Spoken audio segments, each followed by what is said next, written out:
Schaefer. Happer and Schaefer. It's Happer and Mike. All right, good morning and welcome in. Happy Monday. It's Happer and Schaefer on 1620 The Zone and on 1620thezone.com. Connor Happer and Michael Severe. Hello, Michael. Professional. Well, you just turned it back off. Now you hammered it too hard. I love when I hammer it too hard. This early in the morning, our testosterone is highest. Connor and Mike still works because it's Connor and Michael Severe and Joey Warcola. Hi, guys. What's going on? Good morning. Michael, thanks for being here. You know who calls me Mike? I don't know. I have a list of 3 people. I would never. 3 people. My mother. Okay? How dare she? A guy named Phil who was in my wedding. He does it just to Make you mad. antagonize me. Yeah. And then Tom Osborne. That's it. Wow.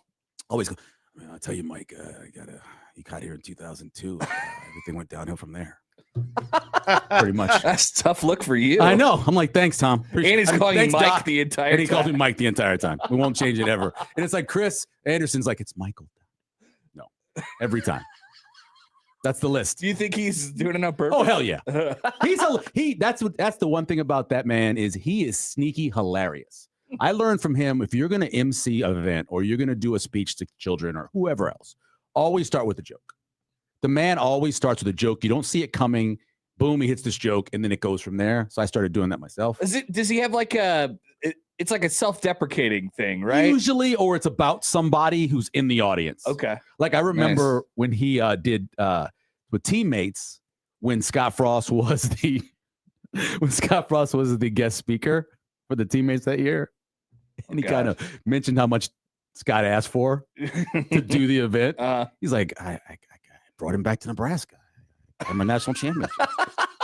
Like $75,000. It was hilarious. It was very funny. And Scott's sitting there, he's just like embarrassed. I would imagine most of his jokes are just rooted in like complete truth. Oh, complete truth. It's just funny because he tells the exact truth, and everyone's like, "Whoa!" And he's really calm telling it, and it's just like, "Oh, that was supposed to be a joke." All right, but it was cutting. So yeah, he's definitely messing with you. Oh yeah, definitely, Mike. Which is fine. Yeah. All right. Well, here we are on a Monday, everybody. It's we're working our second week into camp now. Football, open practice tomorrow. Michael has an entire show that is prepped. That he had like 100 topics. I always have a show ready that he sent to me on Friday when he agreed to do the show, and he was like, "Here you go. Here's a bunch of stuff." I'm like, I like a lot of this. Even stuff. Without Schaefer apologizing, he didn't even apologize. Schaefer didn't. He never apologized. I remember Schaefer saying that Severe would only fill in if you were to apologize. Yeah, that's right. He never apologized. That's right. He never did. No, he didn't. Accountability. I wonder if he's listening right now and said thinking, I'm sorry. He said like this. He said, Severe text me. I was like, that was mean the way you said that. He's like, no. He's like, it wasn't meant to. I was like, yeah, it sounded mean to me. Yeah, Severe text me. Like, okay, fine, whatever. And he never apologized. He never apologized for it. But I'm here anyway. Maybe he'll do so on air or something like that. I doubt that. Maybe you're doing it for me instead of for Schaefer. Filling in for Connor while you're here. Yeah. Yes, I like it. You just think of it that way. Yes. Anyway. All right. Today on the show, we will not have Tim Verghese. Tim Verghese is on vacation. I learned this this morning. I forgot. I learned this morning when Verghese messaged me on Twitter. Whoa, how early was he up? 12:30 in the morning. What? No, how late he was. Yeah, that was he's partying in Chicago. He hadn't seen his brother, he said, in a couple of years. Nice. So he's hanging out with his brother there, having a good time, spending some time. No man deserves a vacation more than Tim Verghese. Yeah, he's on everybody's show. That's how I knew he was on vacation, because he's always he mentioned plugged in. Yeah, he's got to be plugged in. There's always stuff happening. Unplugged for a little bit. That's fine. Michael Runts will still join us in the 9:00 hour. We have our man of the weekend coming up today. And we have tons of Connor and Michael coming up on this lovely morning. If you want his doppelganger, I found him. Oh, really? His doppelganger is over at Men's Warehouse. There's one of the guys over at Men's Warehouse. Dodge? Yes, we were over there getting my son a suit yesterday for senior pictures and all that stuff. And we're over there, and this guy walks out. He's got a 3-piece suit on. It's tailored. It's very nice. Same hair. He's got the hair. Looks just a little bit shorter and maybe a little thicker, but they could be twins. We were commenting on Tim's hair, actually, because like you said, he goes on so many shows, so you always like see him. Yeah. And so we were like, whoa, Tim's got some hair going on. Have you ever heard the song Soul Glow? Probably not. No. So you've Coming to America? Yes, I have seen Coming to America. Yes. And every time Eric LaSalle would come in, He had that Jerry curl, curls, yeah. and so there's soul glow. Mhm. Tim's got kind of a He soul kind of glow. does. He kind of does. A little yeah. soul glow. By the way, Michael, I threw this in there especially for you. What's that? Speaking of movies, I watched a movie this weekend. What'd you watch? I watched Project Hail Mary. Oh, finally. It's great, isn't it? It was really good. It's really good. Yeah, it was really good. Yeah. So the only people I've ever heard say it wasn't great normally were people who read the book and wanted more of the book in it, which I feel the same way, but I loved it. We've watched it probably 6 times. 6 times? At least. It's 3 hours long. At least 6 times. It could have been shorter. You know what we watched yesterday? The Martian again. Oh, you love that movie. I love that movie. I probably watched that 30 times. That's your favorite movie. It's the top 5. There is, I mean, I love that movie. Space movies are really, like you have to be hooked pretty much from the start, almost no matter what. Yeah, and if you have a great actor, like both of those guys are, Gosling, man, it just works perfectly. In the first 20 seconds of the movie, there's a Gosling scream, one of his classic. Like there's a whole supercut of this on YouTube. I've never seen that. It's incredible. Gosling is fantastic. I love Gosling. Yeah, he's great. He's a great actor. When you guys were doing that list of like superstar actors. You guys were talking about it. This is a few weeks ago, and I was defending Why did that come Matt up? Damon because I thought Matt Damon should have. You guys were comparing him like to coaches or something or players. Players. You were comparing him to players, and I was like, "Come on." Schaefer kind of undercut. Yeah, Damon, he had him as a golfer, like an average golfer, and I was like, "What are you doing? This man's a superstar." I mean, he's Phil Mickelson, but nice. Kind of that kind of thing. And anyway, so I feel that way about him. I think he's and Gosling's like that. He's right in that. Is it possible that you just have an enhanced view of Matt Damon because he's in The Martian? You know why? No, it was the Jason Bourne movies. Because before that, he was just a little dude. So many Jason You're like, Bourne he's movies. just a little dude. And then all of a sudden, he's the Jason Bourne guy. It's got one of the greatest, the little cut where it goes, "Oh my God, it's Jason Bourne." That line, is Jason Bourne. They use it all the time when people are doing stuff. Yeah. And anyway, that movie is probably what made me a huge Matt Damon fan. They use it all the time when people are doing stuff. Like somebody cuts across the street, they dodge a bus. Like, oh my God. So I haven't seen the Odyssey yet. Like, he's the main guy in that, right? He is the main guy in that. He is. Let me say, that's a pretty big deal. I mean, you're the main guy in a big movie like that. Yeah, carrying that movie. Yeah. And but thing is, there's so many other people in it, and it's so long. But his parts are incredible. He's great in it. It took him, I think, whatever level that Schaefer thought he was on to another level. Yeah. And it's worth seeing. I mean, it feels like with trailers, it's like 320. If you go to see it and you watch the trailers before it. It's a long time in the movie theater. It's a long time in the movie theater, but it goes by fast. It's one of those times where you, like, if you were going to that movie and it's December or something like that, you'll go and it'll be like, well, it's lunchtime, and then you'll go out and it's dark. I always have that. Used to have that start when I would go to the movies. Like, what the hell? It's like a different day out here. We saw it at 10 a.m. and we always go to the morning movies. We saw it at 10 a.m. and we got out of the movie roughly about 1:30. Yeah, I mean, you kind of cut off lunch. That's good. You did a good job. Yeah, and I knew I knew it where it was because my son got up to go to the bathroom, and I went, God, how long is he? And we had already been there for an hour and 50 minutes. It had flown by.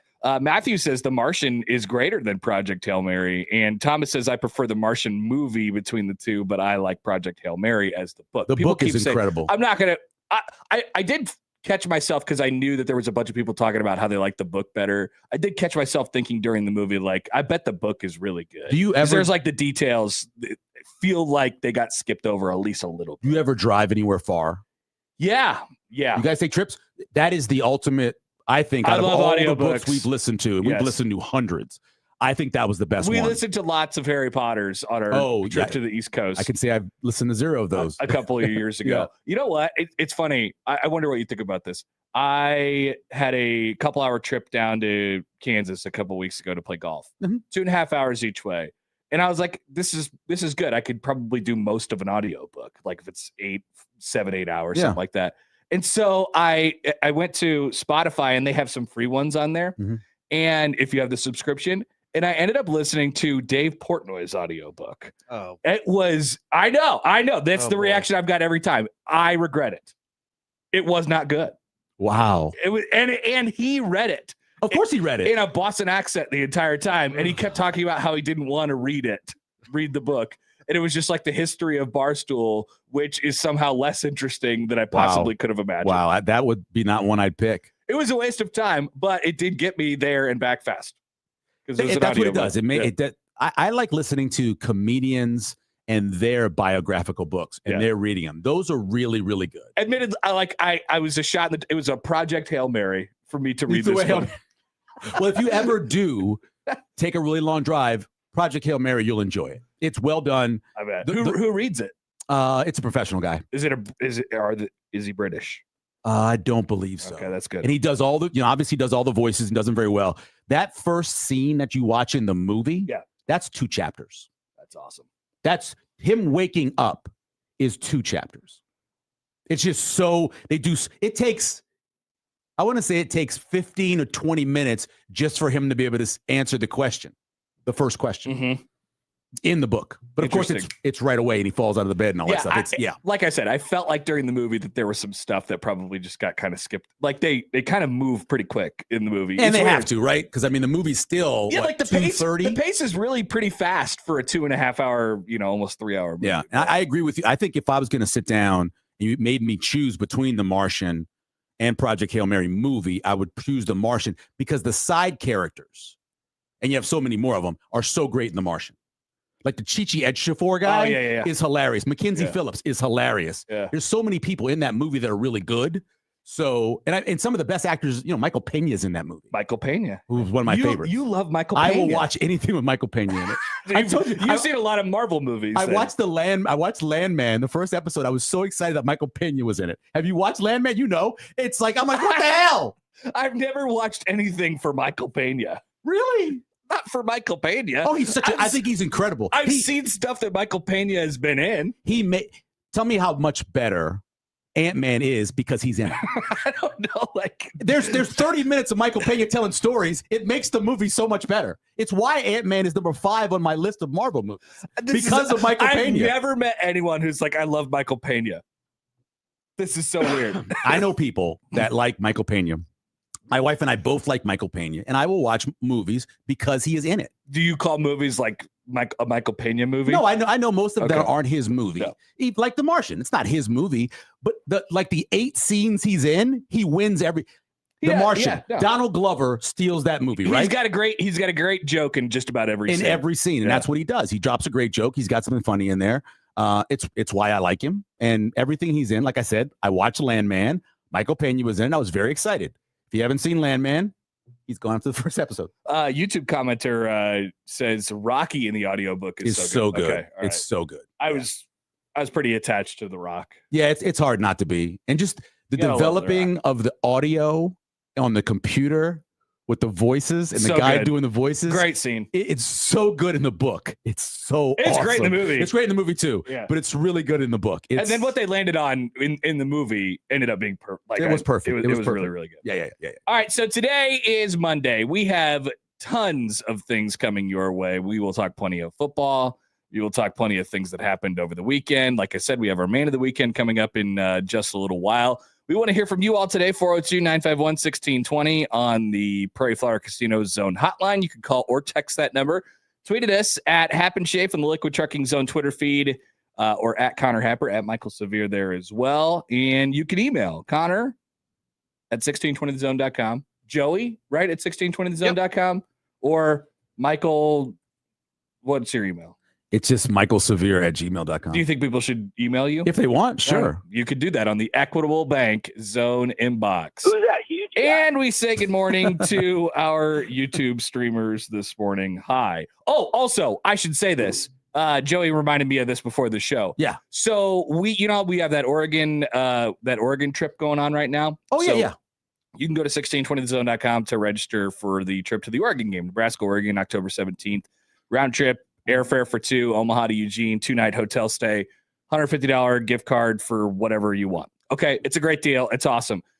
You can win online, yes, but if you want bonus chances, like you're in a raffle, you want to throw another ticket in, we have on this show this week 10 more that I don't know what to do with. They've given us a pile of 10 more entries to the contest and say, give them out however you want to give them out. And so my natural first instinct was for me to collect all of the entries and then just kind of flip them out to people as if they make me happy. Like you're at a certain adult establishment and you're just sending them out, baby. Go ahead. Come on, Strawberry, to the stage. Come on, Cinnamon. So if you ever wanted to, like, if you're mean to me and maybe you want to change your opinion this week, maybe you could get an entry into this contest. And if you add a Michael Pena movie in there, you're guaranteed to get one. Would you like a couple? Would you like one for today to give out? I'll hand out one. Sure. Right. Michael has one in his pocket and he wants to hand it out today, and he will do that at some point during the show. So beware. We could do it for anything. We could do it if you're mean. We could do it if you're nice. We could do it if you have a great stat. We could do it if you have a great stat, you get mine. There's no doubt about that. That's a lock. You got mine. Bring a good stat. So those are the ways to get in touch with the show, and we have those extra entries for the Oregon trip this week, which we are very excited about. Off and running on a Monday. We're back after this on 1620 The Zone.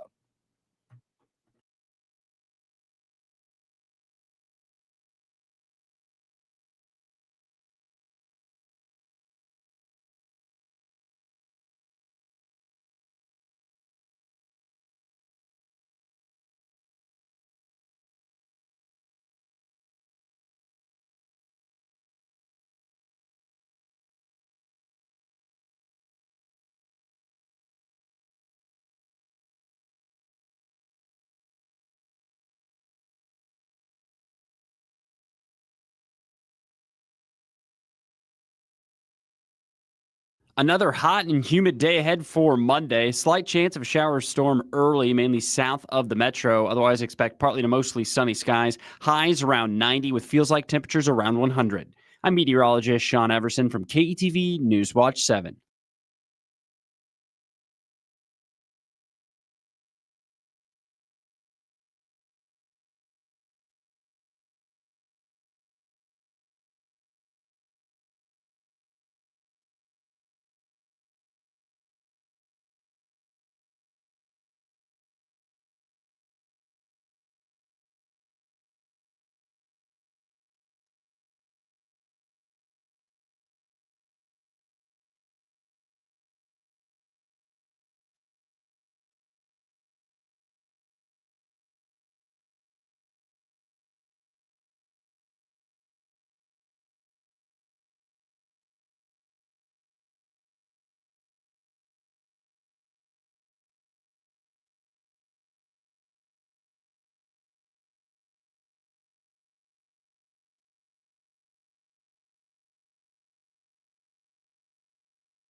All right, welcome back. 6:24 on a Monday morning. Happer and Schaefer here on 1620 The Zone and on 1620thezone.com. Connor Happer, Michael Severe here. Looks like Bruce Feldman just put out his freaks list.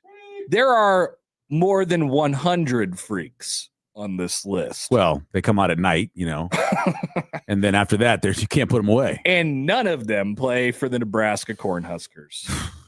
No freaks. Like I told you guys last week, not having guys on the preseason watch list. I know this guy got a couple. They got a couple watch but not having the watch list guys at the positions that Nebraska has dominated over the course of 100 years. The Outland Trophy, the Lombardi Trophy, that sort of thing is just sad to see. They do have one offensive line. They have lineman. a Remington, yes. They have a Remington one, but still, it's just not great. Now, no freaks. Now, so this actually works pretty seamlessly into something that we're gonna and something that Rule brought up over the weekend. So once again, there's 100, and I mean, Ball State's kicker is the last guy on this list from Bruce Feldman, and some guys, whatever, maybe they don't belong here or whatever it might be. But these are some of the best athletes in college football, and I would encourage people to check out the list because there's a lot of Nebraska opponents on there. There's a lot of guys with Nebraska ties. I mean, who are the guys with Nebraska ties that we had? Piper Devin Jackson from Iowa, Devin Jackson from Burke, who's playing at Oregon. Feels like there's a guy from Millard West on here. Devin Jackson, how long has he been? I mean, well, we started talking about him his sophomore year when he was offered in Nebraska, which would have been 2020. Somewhere in there. And so we've been talking about him so long. Then he finally chose not to go to Nebraska. And then, Trace Thaden, North Dakota offensive tackle. They say that Millard West High School. Wow. Yeah. 6'7", 240-pound tight end. So there's some local guys on here. And there's some guys who, I mean, how about there's Chase Mason. That's the guy. He played baseball, right? He played baseball in Nebraska. Baseball guy. Okay, I was going to say, I was second guessing myself on that. That's right. So he plays quarterback at South Dakota State now. Yes, and got an extra year. Everybody thinks really, really highly of him. We had Dan Jackson on a couple months ago, and he was like, I mean, if he could stay healthy, he's going to be really, really good. He's on this list. So Nebraska has a former baseball player on this list, which is pretty funny. But Rule's talking about over the weekend how much mass they've gained as a team. God, I hate this one. Do you remember this happened 2 years in a row under Frost? They got too actually big. Put it in the media guide. They had a list on the media guide of all the gains they had. I'm like, what? Who cares? One of the best players I ever remember coming to Nebraska. They put too much weight on him. A defensive end out of Tennessee who played tight end in high school comes here and freshman year just has an incredible year. And then Kennedy puts all this weight on him and he's never the same player. So I mean, don't. Get the guy to the right body weight, whatever the muscle mass the machine says he should have, that's fine. But bragging up on you gaining weight or losing weight, I never like those. Okay. So I was curious about your opinion on that. And like, I think it's a good thing that they looked the part, but I didn't think that they didn't last year. Like when I watched them, especially on the defensive side, because I think this is going to end up being a conversation about the defensive side. I didn't feel like they were losing because they weren't big enough. There were guys that didn't look in great shape, except for on the defensive line. Like, well, how about guys. linebacker and the way Vincent Shavers looked? Yeah. So with the injuries and everything else, he just got a little chubby, which we can all speak about. And you look at him and you say that's not good. You can't have that. On the defensive line, I don't necessarily believe you to have a bunch of 300-pounders. Iowa's proven that. Indiana's proven that. But they didn't have good enough size on the edge to set the edge. Yeah. When you got a guy like Cam, you ask Cam Linhart to do what you're asking him to do, and he's not a big guy. And when you ask a guy like that to move inside, he's not a big guy. That's a problem. Definitely, yeah. But they do. You look at Van Poppel this year, he looks like a giant compared to last year. Yep. He did throw on a bunch of weight. I think if you look at Tyson Terry, body looks great. Remember, he was a guy that went up and down for wrestling and football. Yep. Looks great now. I'm looking forward to going there tomorrow and just seeing what everybody looks like. Not necessarily I need to write down this guy gained weight or this guy got this much more muscle. It's good to see them in the uniform to see if they kind of fit the Big Ten pattern. Like I said, I mean, I felt like a lot of their struggles last year were, mental or scheme wise, especially on the defensive side of the ball. Yeah. And I never really felt like, oh, this defense is over. They've had some small defenses, and they were bad in part because they were small. Yeah. I didn't necessarily feel like that was the case outside of a couple guys in a couple positions last year like you mentioned. But it's a good thing that they are bigger and in better shape. We'll see how that looks functionally, especially when you go tomorrow and see the open practice part of it. Go down there before the game. I always go down before the game and look at the opponents, right? I will never forget Indiana coming in here. And I think I was talking to Sip. And that was when they had this giant running back, Steven something. Oh, yeah. Remember? And yes. I remember looking at them and going, damn, they look much better than Nebraska. They look much better. And this was like 22 or 21 when they came to Lincoln. And I remember thinking to myself, Nebraska's got to look at least as good as Indiana, and they weren't. And then when Michigan came in town or Ohio State came in town, that's when it's really obvious. But when it's Indiana, you're like, then you're worried because that was when Indiana wasn't very good. Yeah, you have to at least look the part. That's everybody on your team too. Like Michigan doesn't have a lot of guys who are just like, oh, that guy's probably not playing. He's a walk-on. Like even their freshmen look like guys. You know what I mean? And so I think that's really important. By the way, Severe, I don't know where you're at on this. We're getting all your preseason takes, and we'll learn more as we go on throughout the next couple of weeks. Speaking of the defense, I think Schaefer and I sort of landed in a place last year where we feel pretty excited about Nebraska's defense. Mm-hmm. Where are you at right now? What do you feel like? If you're good, based off of the question that was asked on the show, I probably would say I feel more comfortable and know more about the offense. All my questions are on the defense. Yeah. Like I feel comfortable with whoever the top 6 or 7 offensive linemen are with all the Power 4 experience. I think they're going to be fine. I know what Anthony Calandria is. I've known it since the moment we were sitting there at Big Red Wrap Up at 6:00 when they said he was the guy. Yeah. That was on a Tuesday. And I remember looking up his stuff and going, oh, yeah, I watched the New Mexico game. I saw him play against Boise in the Mountain West title game. All of that. The more I've dug into him, the more I get excited. You know who he is. He was one of the most dynamic players in all of college football last year. If you don't believe me, just go by stats. He was number 4 in the big play list. He was number 4 in the plays over 30 yards. I mean, he's an explosive player. So I know what he is. I understand that some people have questions about the depth at running back. I like Mosey. I think Nelson is comparable to being a guy who could be the second guy. I think Rule could be a guy who comes in the fourth quarter that brings some speed to the game. I like that.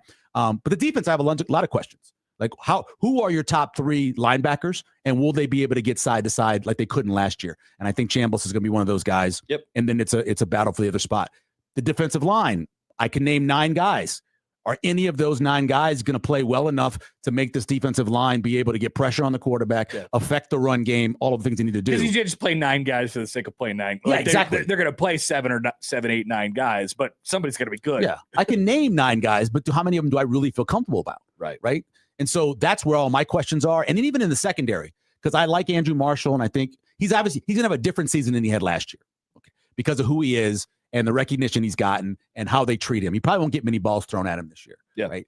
On the other side, he'll be the Sierra Wright of last year. Yeah, and Sierra got moved inside, which harmed his career, I think. I think if he stays outside, he gets drafted. He gets moved inside, and his numbers weren't very good. His pro football numbers weren't very good in the slot. So taking Donnie and putting him in the slot, which a big, more physical guy who can do some more tackling, who maybe isn't as great when he is in the field corner spot. Then you have 2 guys. Amari Sanders gets talked about a lot, and Charles gets talked about a lot. And then you have the freshman. And what happens with the freshman? How does he fit in there? And then there's 5 bodies for safety, and between safety and nickel. Yeah. Like, how do they all fit out there? So there's a lot more questions you have about the defense. I know the offense. Do I feel more comfortable about the defense? No, I feel more comfortable about the offense. I know the offense better. The players is like, the players on offense, right? You do. I think you have a better idea of who the players are on offense. On defense, you don't know who all of them are going to be, although you can assume a bunch of starters at a bunch of different places. We'll play a clip from Rule a little bit later on in the show where he talks about, they kind of know, they feel like they're at a good spot where they feel like they know who the starters are at this point, and they're looking for, a bunch of Rule guys. So we'll talk about that piece a little bit as well. But the thing that excites me, Michael, about the defense is just like, honestly, it's part of it is how bad they were last year and just how much things got off the rails. How much are out of position. How out of position, and just it felt like a misfit in a variety of different areas, whether it was the coordinator or, literally people misfitting on the field, whatever it might be. I just think that's going to be a lot better this year. It has to be. The 2 things I think it'll be better overall is the guys playing up to their level of what the expectation is of them. I mentioned this a lot. I had a chance to talk Tollefson about, we did the interview with him and just kind of went over all the players and what he realized when he got there for bowl week, because that's when he kind of first started last year. Yeah, fresh eyes. Yeah, and then what he kind of learned, and he said it was pretty simple. The guys did not understand the fact that they needed to be impact players. They were too much catching, and I hear this all the time. They were catching too much, and they weren't getting rid of guys and getting the backfield and being destructive, right? He said Riley Van Poppel was too busy taking on guys opposed to just saying, I need to get in the backfield. Thinking, right? Yeah, he was thinking a lot. Exactly. So when you're a two-gap guy, you have to be really good. Ndamukong Suh, greatest two-gapping defensive tackle of all time, in my opinion, right? Could take on two guys, get his head up, see where to go, and get rid of the guy he needed to get rid of. Most guys can't do that. So Van Poppel has got to be a guy who now says, I have to make a difference in the backfield every single play. So I think they have that. Petchak is that guy. I hope Van Poppel becomes that guy. I know Whittington's that guy. Yeah. Whittington is win, get in the backfield, make plays. Nweri's the question mark on the defensive line. I did a depth chart for them. It's not hard to put it together, but every one of the guys I have question marks about. Right. And then their backup, I have questions about it as well. So if Stoudemire or Whittington, either one of those guys start, none of them have enough experience for them to be saying, I'm sure, right? They just don't have the experience. But you're laying it out there and you're saying chances are that one of them hits, one of them. That's the hope, right? And so there's guys that we wonder about, right? So at the safety spot, you bring in McDougal and you say to yourself, well, he's got experience. He's been in the defense not once but twice. Right. How good will he be? Well, you don't know at the Big Ten level. Just don't. Andrew Marshall comes in from a lower level and plays very well. I know. Other guys coming from lower levels, you just don't know. If there's one guy last year who I was really excited about, I was sure about, because we had seen his entire career, it just didn't work out with Watson Trent. As soon as I saw him at that open practice, I turned around. I was, he's too little. See, you look at him from that perspective, and I never went to the open practices last year, but all I saw was his production. I'm like, this guy's 100 tackles 3 years in a row. I'm like, sign me up. Just too little for the Big Ten. It was one of those where the numbers said it should have been good, but then you see him on the field and you go, is he even 5'10"? Right. He's just too small. And there's other guys like that. So Jacob Bauer, a guy they really like, who ends up getting injured, right? In terms of the run game, incredibly productive. When you watch him in coverage, liability. Mm-hmm. So you have to be able to get the right guys, put them in the right position, and then they have to play up to the level you want. Jameer Khan is a great example about that. Everybody talks about him, right? They talk about him because he's gotten better every week he's been there. And now through the offseason, they go, we have to have him on the field. I don't know where we're going to play him, but he's got to be on the field. And right now he's going to be one of the safeties. But he has to play almost every play because that's how well he has developed since he's been here. And can you trust him to do the stuff that they might not be as good? Like, are they a liability? Well, Guthrie last year, right, had the injuries, couldn't fit in some of the spots. Was that all his fault? Well, when the defensive line's not doing their job, that's an interesting second guy. and third levels. Nobody's talked about him. Like he flashed it at points last year, and then he had some rough times. Where was he? Yeah, he had rough. The Penn State game is, and I know he was banged up and he was injured, but between he and Vincent Shavers in that game, you can go back and all you do is go, "Ooh, X that play." No, not that. So play, there's a bunch of guys, not a bunch of guys, but there's a few guys, and we've named them in this segment: Shavers, Guthrie, whatever. Guys like that who are like, man, I thought that they were going to be better players, or they have been better players, and then they were. It really was weird last year because the defense got so far off the rails. Those would be candidates for getting back to what we think they're going to be. We're going to talk about him later, but there's something Damon used to say to me all the time, and I completely bought into it originally, and I've seen it over the course of me watching football the last 10 years. Damon used to always say, I know what you are at 100%. What do you look like at 70%? Yeah. What do you look at 50%? What do you look like in game 9 opposed to game 1? Yeah. And I think that's what we saw with a guy like Vincent Shavers. All of a sudden, he went from being a part-time guy to being a full-time guy, and he wasn't healthy. And that's how he played. Now, that could happen for any number of guys, right? But if you can fight through that and be 70% and still do what you need to do, that's the special guys. Yeah. And most people aren't. Even in our lives. You have a bad night's sleep, right? How much does that affect you that rest of that day? Think about that, the level of being a football player. Your girlfriend breaks up with you. You got a Charlie horse. Something just isn't feeling good with you emotionally, and then you have to go out there and play at the same level. The rare guys can do. Cam Newton, It's focus, baby. Focused You got to lock through in every day. everything that was happening to him that senior year at Auburn. Uh-huh. They wanted him suspended. They wanted his dad arrested. He played through all of that. I always said Cam was too stupid to know any better. Right? He was I don't care. I'm just having fun. I'm Cam Newton. Right? That's what he is. Yeah. So you either have to be able to do that, just turn off everything else, or you got to be able to overcome those things that take you to 70%. 402-951-1620. Let us know what you think about that on the Prairie Flower Casino Zone hotline. You could also text that number. Feel free to do that throughout the show. Michael Sevier is here. Tweeted us at Happenschafe on the Liquid Trucking Zone Twitter feed. We'll be back. Our man of the weekend coming up next on 1620 The Zone.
Schaefer wins the Michael Severe and Matt McMaster Big Red Overreaction show. I don't know. You'll have to wait and see the rest of the schedule release from Josh. Has that fully come out yet? No, it's not. Is it leaked? No, it's not leaked. Okay. Well, except for the one game, then whatever was said through the airwaves this past week. We'll probably got a couple holes out there still. Do you still have the issue with not knowing what's going on with Josh and his spotting? So I think he knows. I wasn't talking about like any kind of women's things. I'm talking about actually doing games. I think he knows now. Okay. And so he's not doing as many games as he usually does. Okay. I do think he knows his schedule now. Okay. That's good. And then you missed some because of basketball? Basketball and or volleyball. Okay. And it kind of worked out, I think, this year. Did it? So okay. At least for my It schedule. seemed like it did. Schaefer's the one you got to load it on, right? Because he's the new guy. Does it still work that way? The new guy gets most of them? Of course. Okay, good. And Schaefer seems to be resistant of this idea. We said, look, man, this is the deal. I'm sorry if you don't like the virus. The virus has got you. You're the new guy. Matt got it last year. Yeah, You got it this year. He did 9 shows. I just want to listen to Matt and Michael yell at each other for 2 hours. I think that'd be fantastic. It would be difficult for me. It would be difficult. And listen, I'll tell you this. I love the kid, right? The moment he came into my classroom in Lincoln, I knew right away because immediately he was challenging me on everything I told him. My 30 years in the business meant nothing. He was challenging me on everything I told him he should do. Nothing was right. The way he was doing it was the perfect way. And I knew right away, that guy, he's going to be good. Knew right away. Incredible. He and Grant, those two guys, right away, you're like, yep. Schaefer was different reasons. Schaefer. I think we were talking about this off air on Friday. We were talking about how each show gets a different Michael Severe. Like we have our Michael Severe, Matt has his Michael Severe, and then the afternoon show is their Michael Severe. Yeah. And then there's like discernible differences between all three of them. I like our Michael Severe. The phases of Michael Severe. I like Morning Michael. I come in every now and then, and I take whatever I have as a show planned that I don't do, and I give them to you, and we try to do some of those topics.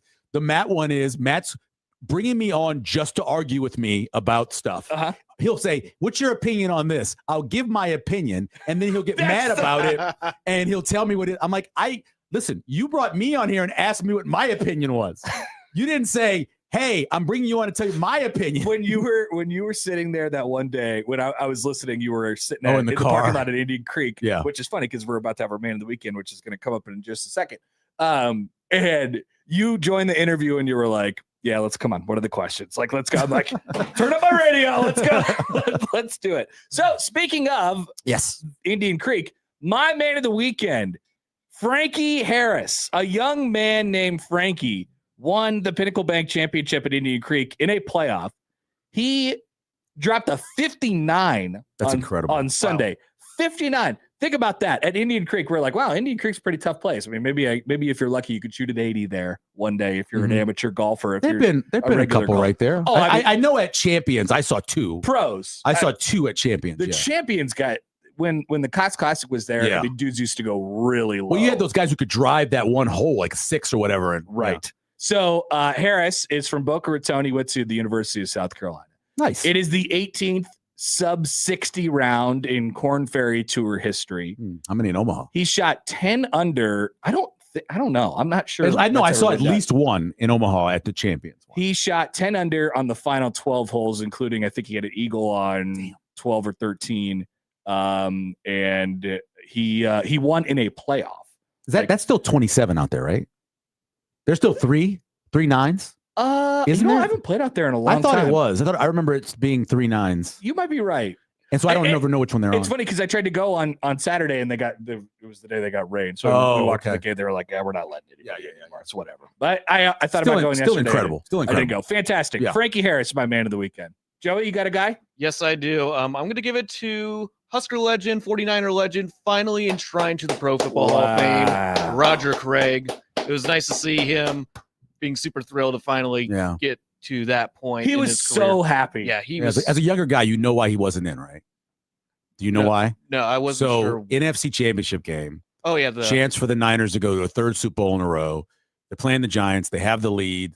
All he has to do is hold on to the ball. He ends up fumbling. Matt Barr, I believe it's Matt Barr, makes the field goal. Giants win, go to the Super Bowl. I talked to several people who are Hall of Fame voters. and you know how they work. You nominate guys from your region. I thought Jared Bell, several other guys, they all said the same thing. That would come up. The one play in his career, in an incredible career of a 1,000 guy, all of that one play is what kept him out all these years. Well, enough time has passed, and people are like, well, I forgot about it, or I'm over it, and whatever, and he got into the Hall of Fame, which is absolutely fantastic. Do you have one? Do I get one? Of course you do. Does it have to be a man? No. Sophie Cunningham. I have never in my life.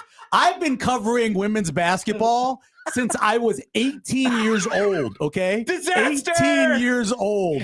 18. Where is Gus? I have never in my life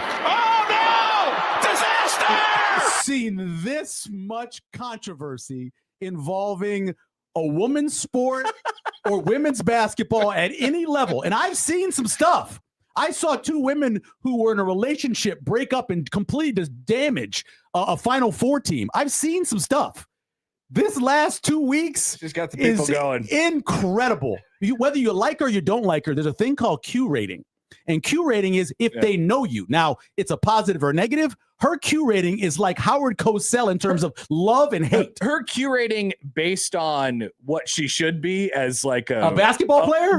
Like a not even a star basketball. No, 3-point a game basketball player. Like a role player basketball player. She's the WNBA. Rodman. It's like 500 times what 500 times that. Yes. And again, half the people love her and she is their queen. And the other half hate her and she's a demon. I mean, it's incredible. I've never seen anything like it. The best call was a couple weeks ago when Klosterman went on Bill Simmons and was like, I think she's going to run for president in 2040 or whatever it was. I could see that happening. And then all this stuff blew up. Like right after that, you're like, yeah, this is definitely. And listen, man, I mean, direction. I don't care in case you guys know this, but basketball is a contact sport. It just is. You're going to have people get clothesline. You're going to have people get undercut. It happens. You call the foul and you move on. We've been calling fouls in parking lots playing basketball on the cement for years. It's no different.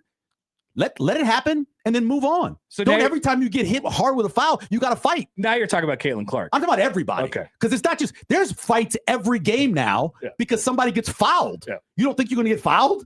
That's the way it works. Mm-hmm. We used to always say, there's no blood, no foul. For them, every single foul is a fight now. This is great. I'm glad that Michael could join the show and then talk about all of the things that we are not talking about. So I watched, that's the only thing that's really been on. And I've watched. My name is Michael Severe. I'm talking about Sophie Cunningham and Caitlin Clark today. And listen, I think Caitlin Clark is one of the best offensive players I have ever seen. And I've seen a lot of really good, Cheryl Swoops was incredible.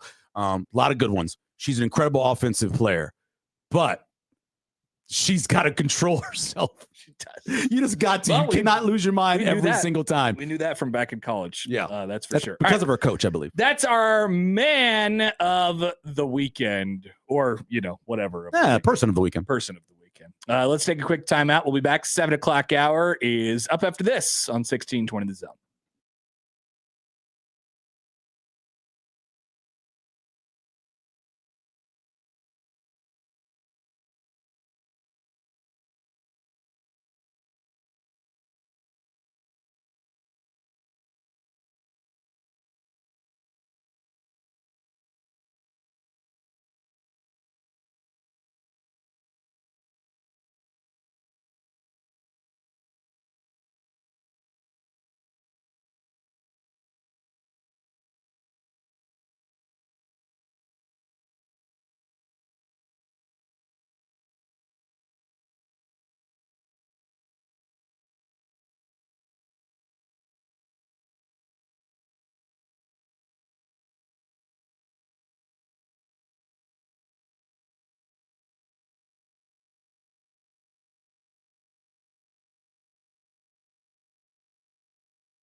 Hey, welcome back. 7 o'clock hour. Happer and Schaefer, you're on 1620 The Zone, 1620thezone.com. Is it going to rain? You like this? Oh, Michael. this? Michael's excited. It might rain. It's been raining It's very a lot. overcast. Did you see the forecast? I did not. Like the early forecast for next week. There's a lot of rain. I saw 4 days of rain. All I care about is Lincoln, August 22nd through Omaha, August 23rd, because we're marching for 50 miles. Oh, yeah. Originally we were leaving at noon on the 22nd, that's Saturday, and the high was 92. Well, I looked yesterday, we should it be was poking 82. in on some extended forecasts. It was 82. It went to 82 from 92. You would take which that. is I would take it in a heartbeat. But you're talking about Wednesday, Thursday, Friday, Saturday, Sunday of this week, all rain, all at least 40% rain. A lot of rain. Get a lot of rain. Get your mowing in. Although Michael doesn't care Michael about doesn't mowing. mow. Michael doesn't mow. But Michael doesn't water. It's interesting you care so much about rain. You love rain, but you don't care about. I like rain because it means I don't have to Grass. leave the house. Oh, okay. Yeah. Anything That that makes keeps sense. me in the house. Remember COVID? I loved. Yeah. I love staying at home. There were parts of COVID that were great. People that I understand how horrible it was, and there might be people that died, and it was incredibly tragic. But for Michael, it actually wasn't that bad. Michael kind of enjoyed it. Grew out a beard. I mean, a really thick beard. Watched a lot of stuff on Kinda- TV. I watched a lot, caught up on a lot of TV and a lot of movies, and I hung out with the kids more and did a home. I rediscovered my children because of COVID. I took walks. I took lots of walks. We went on tons of walks. People yes. were going on walks like at an astounding rate. Did you guys go out to the Simmons? What is that thing called out there? It's like the ref. Simmons. So Lee Simmons is the guy that was with the zoo, and they built that wildlife area out there. Yeah. Past Stratcom. Did you go to that? Because everybody went out to that. I've been there as a kid. And We you're in didn't the go during car, COVID. Yeah. The lines were so incredibly long. 'cause remember that. everybody would go to that. People were going to that Yeah. big time. That was the And only time we left the house. they were getting Dog drunk. parks. They were getting to go margaritas. They Things of changed that the law. nature. They I changed mean, the law in Nebraska. but did they change it back? They or- did not. So you could still get You to can still go get alcohol. margaritas. Yep, delivered. Yeah. I don't know why you would. You could just get it yourself at this point. But Yeah, but you don't want to leave. Well, maybe you've already been doing it, and you shouldn't leave the house. also DoorDash. People were DoorDashing. Blew up. Yes. Hey, there's your. This is so great. It's so awesome. It reminds me. I didn't even know that happened. What it reminds me of when I watch it is it reminds me of high school This is Sophie in New Cunningham. Orleans when we had the Catholic schools versus the public schools. Oh, This is what it feels like. Every time I Nice. watch it, it's Catholic schools versus public schools. They hate each other for so many different reasons. Yeah. But when it comes down to it, they hate them because one is a group that's a little more privileged than the other. And because of that, they don't like each other. This is what it looks like. Wes, Great. Portnoy's talking about it. Yeah, this is perfect. The Wes expert. writes in, it can rain every day if it wants to until next Friday for the golf tournament. No rain. That's right. What a great reminder, Wes. 1620, the golf tournament is coming up. It's not next. Is it next Friday? Yeah, it's 21st. next Friday. Oh my God. 21st, right? That 11 would days be away. next Friday. Yeah. At Miracle Hill. You could, as far as I know, we still have spots left. Not a lot. I don't think a lot. Yeah. So let us know and get your team signed up, 1620thezone.com. Get your foursome going, and you will get breakfast burritos from Yes. Early Bird just for being there, and as well as prizes on a lot of the holes as well. Also, take your shot at a hole-in-one for $10,000 from Langfeld Overhead Doors. You could potentially win that. I know it's one of the things that gets me excited for scrambles every year. Two things. Please stop by our hole. You'll pass it, obviously, because every hole you have to pass. There's a jet hole. Johnny Rogers Career and Technical Scholarship has a hole. We will have a lot of stuff there for the hole, but also there is no business, and this is not endorsement, that I endorse more without getting any money for than Langfeld. We had 3 different garage doors. Nobody could get our garage door working right because it's a very old house. They came in, redid it. It's been in place for 2 years now. I got the little automatic thing I can do off my phone. It tells me when it's open and when it's Beautiful. closed. It's not loud. It's quiet compared to what it used to be. It is incredible. They did an amazing job. Thank you very much for coming to our house. And doing that. Awesome. Langfeld is one of our proud sponsors of the tournament, as well as Cutwater and T-Box. Get your team signed up at 1620thezone.com. Yes. Let's talk about our dear friend Damon Benning. Our dear friend. I love when you say dear friend. Dear friend Damon Benning. Everybody's a dear friend. I know. Congratulations to Damon, who is okay. I have to. The title is kind of hard. The title I never will get difficult, right. Yeah. But director of player development. I believe it's a combination of a couple different jobs that they put together. He's also going to be working with some NIL stuff as well. So it's a lot of things, but all of them kind of fit into his wheelhouse. I know there were some people on Twitter that were criticizing it and like why. They always go back to the fact when he coached at Northwest, which is one of the hardest programs. They always do say that. Why do they say they come back because they always talk about that. But he also, this is a guy who coached on the staff at Omaha North with Larry Martin, who's one of the greatest coaches in high school football history in the state of Nebraska, coached at Westside. Take all the coaching stuff out of it. A lot of this job is mentoring and just getting the feel of a player and making sure they're okay from day to day. It's something that he is so good at. Yes, it's like his superpower. And like he is an elite relationship guy. That's what he is. Like 100%. So especially when it comes to high school kids and college. And we're talking about the thing that the things I think I don't know him as well as you do, but I know him. Like the things that he cares about deeply, kids, relationships, football. Yeah. Right? Like, exactly. That's the job. Nebraska football in particular. Yeah. And so he gets to get all those things into one. I'm so happy for him. And I know it's probably difficult to drop all the side gigs and stuff like that all at once. But you're talking about a guy who just on Friday was doing a morning show. I know. Right. And then also a guy who for the last 3-4 years now has been the color voice of Nebraska football. That's stuff that he loved doing. Yeah. And also assistant coach at Westside for those years too. I mean, his son's a junior. Mike is a junior, and he's moving on from that as well. That's hard to leave. He's been coaching his kids or coaching around his kids, since they were 5 years old, and so he's moving on from that as well. Damon always says this. Maybe he just says it to me, but he always the remark is something like, I can never tell if people like me. I can never tell if you like me or something like that. He'll mention that. Mm-hmm.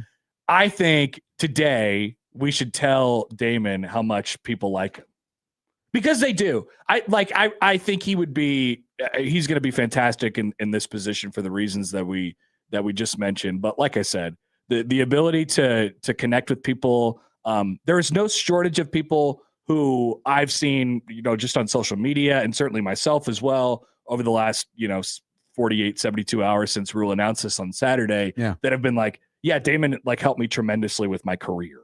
Damon helped me tremendously with my, so that's the type of, these are the type of people that you want inside of your program. Yeah. Right? And so I have no doubts as to whether he'll be good or not. I think I know Damon pretty well. He always jokes that I might know him outside of his immediate family as well as anybody, because we've worked around each other and we've talked about stuff that we were on the air together that morning after Kobe died. And it was a real emotional thing for both of us. Not that we knew Kobe or even because he was a Laker and Damon's a Laker fan, but just because his daughter, was on the helicopter and she died. And we obviously both have kids. And I remember we were just emotional. It was tears shed that morning talking about that death. And I know what Damon really cares about, right? And you named a few other things. But more than anything else, he wants young people to be successful. Yeah. And there are so many things that are obstacles to that success. From the moment you wake up in the morning as a 15, 16, 17-year-old to the moment you go to bed, there's all of these obstacles that could strike you down. And all Damon wants to do is eliminate or at least help you be able to hurdle those obstacles. And then when you get to college, there's so much leaving home. Again, maybe you had a relationship back at your hometown, leaving your parents, having to be able to be responsible for when you go to class. You're told in high school where to be. In college, a little bit, but you really got to make your own decisions. Whole different when set you're of going to deals. study, what you're going to do. And so he just wants to make sure that young people are very successful. And that's what this job is all about. Yep. And by the way, when recruits come in and they sit down with the group and you're talking to them, Damon's a good person to be in there because he's interviewed a number of them through the business, right? He sees it from so many different angles. As a player, he has that feeling for it, right? And as a coach, he has that feeling for it. So it's the perfect person to sit there when those guys are going on their tours and talk to them about why they want to be at Nebraska and figuring out whether or not they are a good fit. Yep. He's perfect for that. Yep. And so he can see it from, a bunch of different angles, and he'll be awesome at this. By the way, a text from the 515 says, my son is really bummed that Damon won't be the color guy anymore. So that's the other thing. Yes. There is that job, which is an important job, which holds a lot of weight because people listen to the Nebraska football radio broadcast for, and it's a staple in the state. It's undergone a lot of change in recent years. Damon settled in with a very nice role over the last couple of years doing, he did all the games last year and most of the games the year before. I think he's done it for 4 years because he started with the half a year with Davison, right? The last half a year when Davison had to leave. Wasn't that 21? I think that was 21 or 22. It's 21 or 22. Yeah. And then he's done it since then. He missed a couple games because of some West Side stuff. Sure. And I know Jeremiah Searles filled in. I will tell them right now, and Troy Dannon, I'll tell him too. I'm open. You can hire me. I'll do it. If you need me, if you really need somebody, I got some Nighthawk stuff that I've done for years. I did a lot of high school. I can do this. You should send some tape. I can do this. If you need somebody, me and Kyle Crooks we'll knock it out the park. Are you gonna do some math whenever Nebraska scores? Damon math is too complicated for me. I think Damon math stays with Damon. In 2020, when my son was taking advanced or honors geometry, I remember how difficult that was for me. So I avoid that. I'm not going to be doing Damon math. There's no Michael math. There will be no Michael math. It's pretty advanced. There'd be 6, there'd be 3, there'd be a 1, occasionally a 2. Yeah. That's about it for me. I can't figure out all the other stuff what he did from the actual player's number. What would be your thing if you were like every I can tell you what's going to happen. The whole thing that Tony Romo did for a while. Yeah, I can do that. I watch enough tape that I can look and see, especially about the opponent. I always watch 3 games of the opponent. I can tell you most times when they line up what they're going to run. Wow. So I can look at Kyle and go, yeah, this is a post coming up. This is maybe an end around here. You can waggle from this side. I can do that kind of stuff. That's pretty good. People like that. My wife loves it. No, she doesn't. She hates when I do it.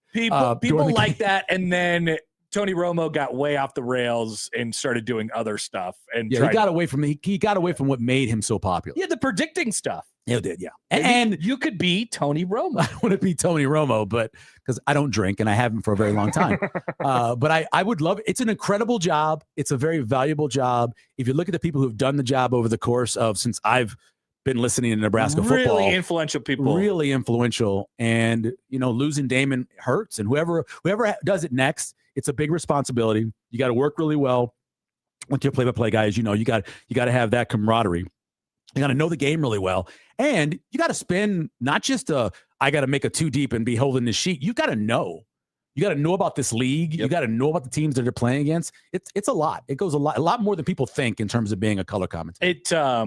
You got to be there at practice. Got to go to practice during the week and build relationships with people and stuff like that. Like that's how you could properly tell the story of the team to the people who only get to see the games on Saturdays. Like that's the thing.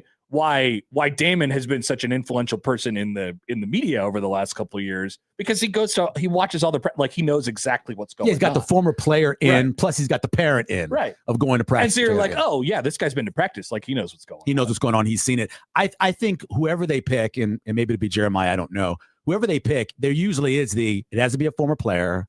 It has to be somebody, by the way, that has the time. You're going on road trips on the weekend. Yep. There's certain jobs that won't let you. You got to leave on a Friday. Maybe it's a Thursday night game. You got to do that. So that's a big responsibility. And the last part is the passion for Nebraska football. That has to be there. When people listen to you on the radio, they know whether or not you have that passion. There was a while where Matt Davison really lost it, and he'll tell you it was hard. It was really difficult. They were losing games. That Minnesota game in 2017. Listening to him do that game, he was dying. Yes. And so you have to be able to control that as well as a former player and a fan. So it's not an easy job. 402-951-1620. Got the text from Alex and Lincoln. I don't know, Kyle. That'd be you. the Tony Romo of Nebraska football. Yeah, I don't know about that.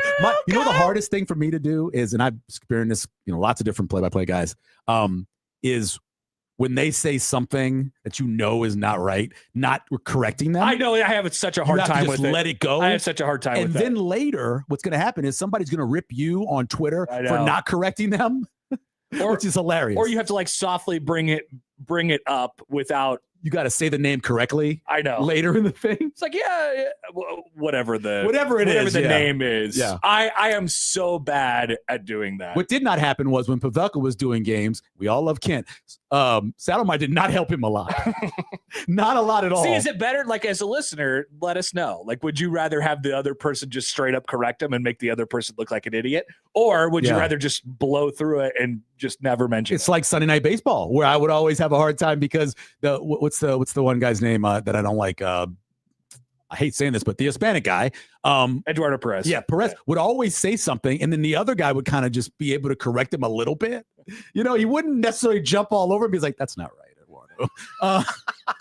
That kind of thing. How do you want it done? Just let him say something silly and let it go, or should you just say something? Yeah. about it? So there's got to be some chemistry in there, and I'm sure they'll land on somebody. The guy that you've mentioned, Searles, who has had some experience, is, I believe, still currently working with the radio network, right? And Searles is an agent, right? Which is interesting. So, which is an interesting part of the whole thing and how you handle it. He's got clients, obviously, in college football, and I'm assuming he has some that's on the Nebraska team. I know he did in the past, so I don't know how that would work. Jay, our dear friend Jay Moore would be fun. Jay Foreman. I bet. Oh, Jay Foreman. Oh, yeah.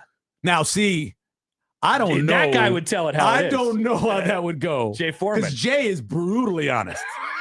And I don't know how he would have to, I think, dial it back a little bit. Yeah. I've listened to Jay do post game, on Big Red Reaction. I've listened to him do that. And by that point, he's calmed down a little bit. In the middle of a linebacker taking the complete wrong angle. I don't know how Jay handles that. I mean, you have a button right there. You just turn it off. For himself. Okay, that makes sense. Yeah. Yeah. Because Jay is brutally honest when Jay it comes Moore, out. obviously, as well. And then Jay, I put Jay out there too as a guy who does Big Red wrap up too. So there's a lot of guys out there that can do it. Yeah. It's just, do you have the time? Do you have the passion to put that much work in? Because some guys just don't. You're busy. And are you good at it? Right. Or you could just hire Michael Severe and you can I'm get available. all Let's those go. things right now. Let's do it. Tweeted us at Happen Schaefer on the Liquid Trucking Zone Twitter feed. If you got suggestions, we'll pass them along to Dan, and we'll take a quick time out. But yes, congratulations to Damon, former 1620 The Zone. Started on this network. Exactly. Started on this network. And now just our dear friend. Damon started as a caller. That's right. Caller Damon. You know why the white kicker thing comes out, do you? Remember you ever hear the references of Damon being a white kicker? So Damon calls. I don't think I've ever heard that Damon before. calls in. He's kind of ripping on Kevin a little bit because Kevin had said somebody wasn't going to play, right? It was this guy named McCoy or something like that. He was a wide receiver. And Kevin goes, he's never going to play. And Damon calls to say how he's going to play. And they make this bet. And then after it's over, I'm like, who is that? And he goes, it's Damon Benning. And I confused him with the guy who missed the field goal at the 93 game. That's who I immediately thought it was. And I was like, that doesn't sound like a white kicker.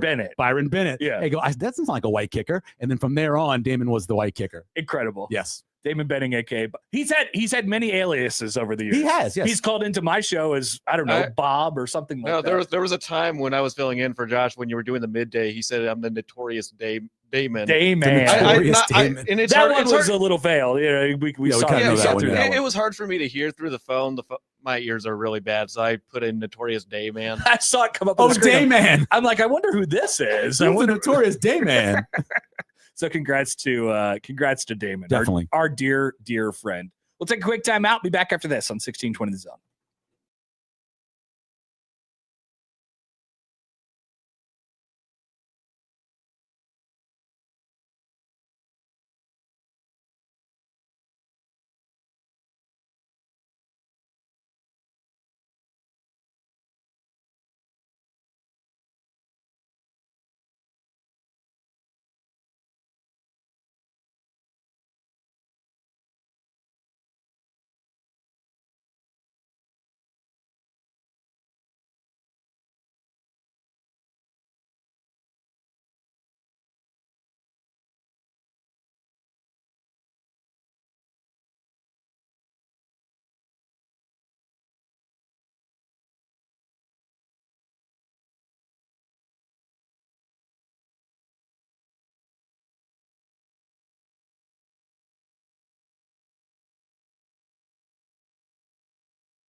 All right, welcome back.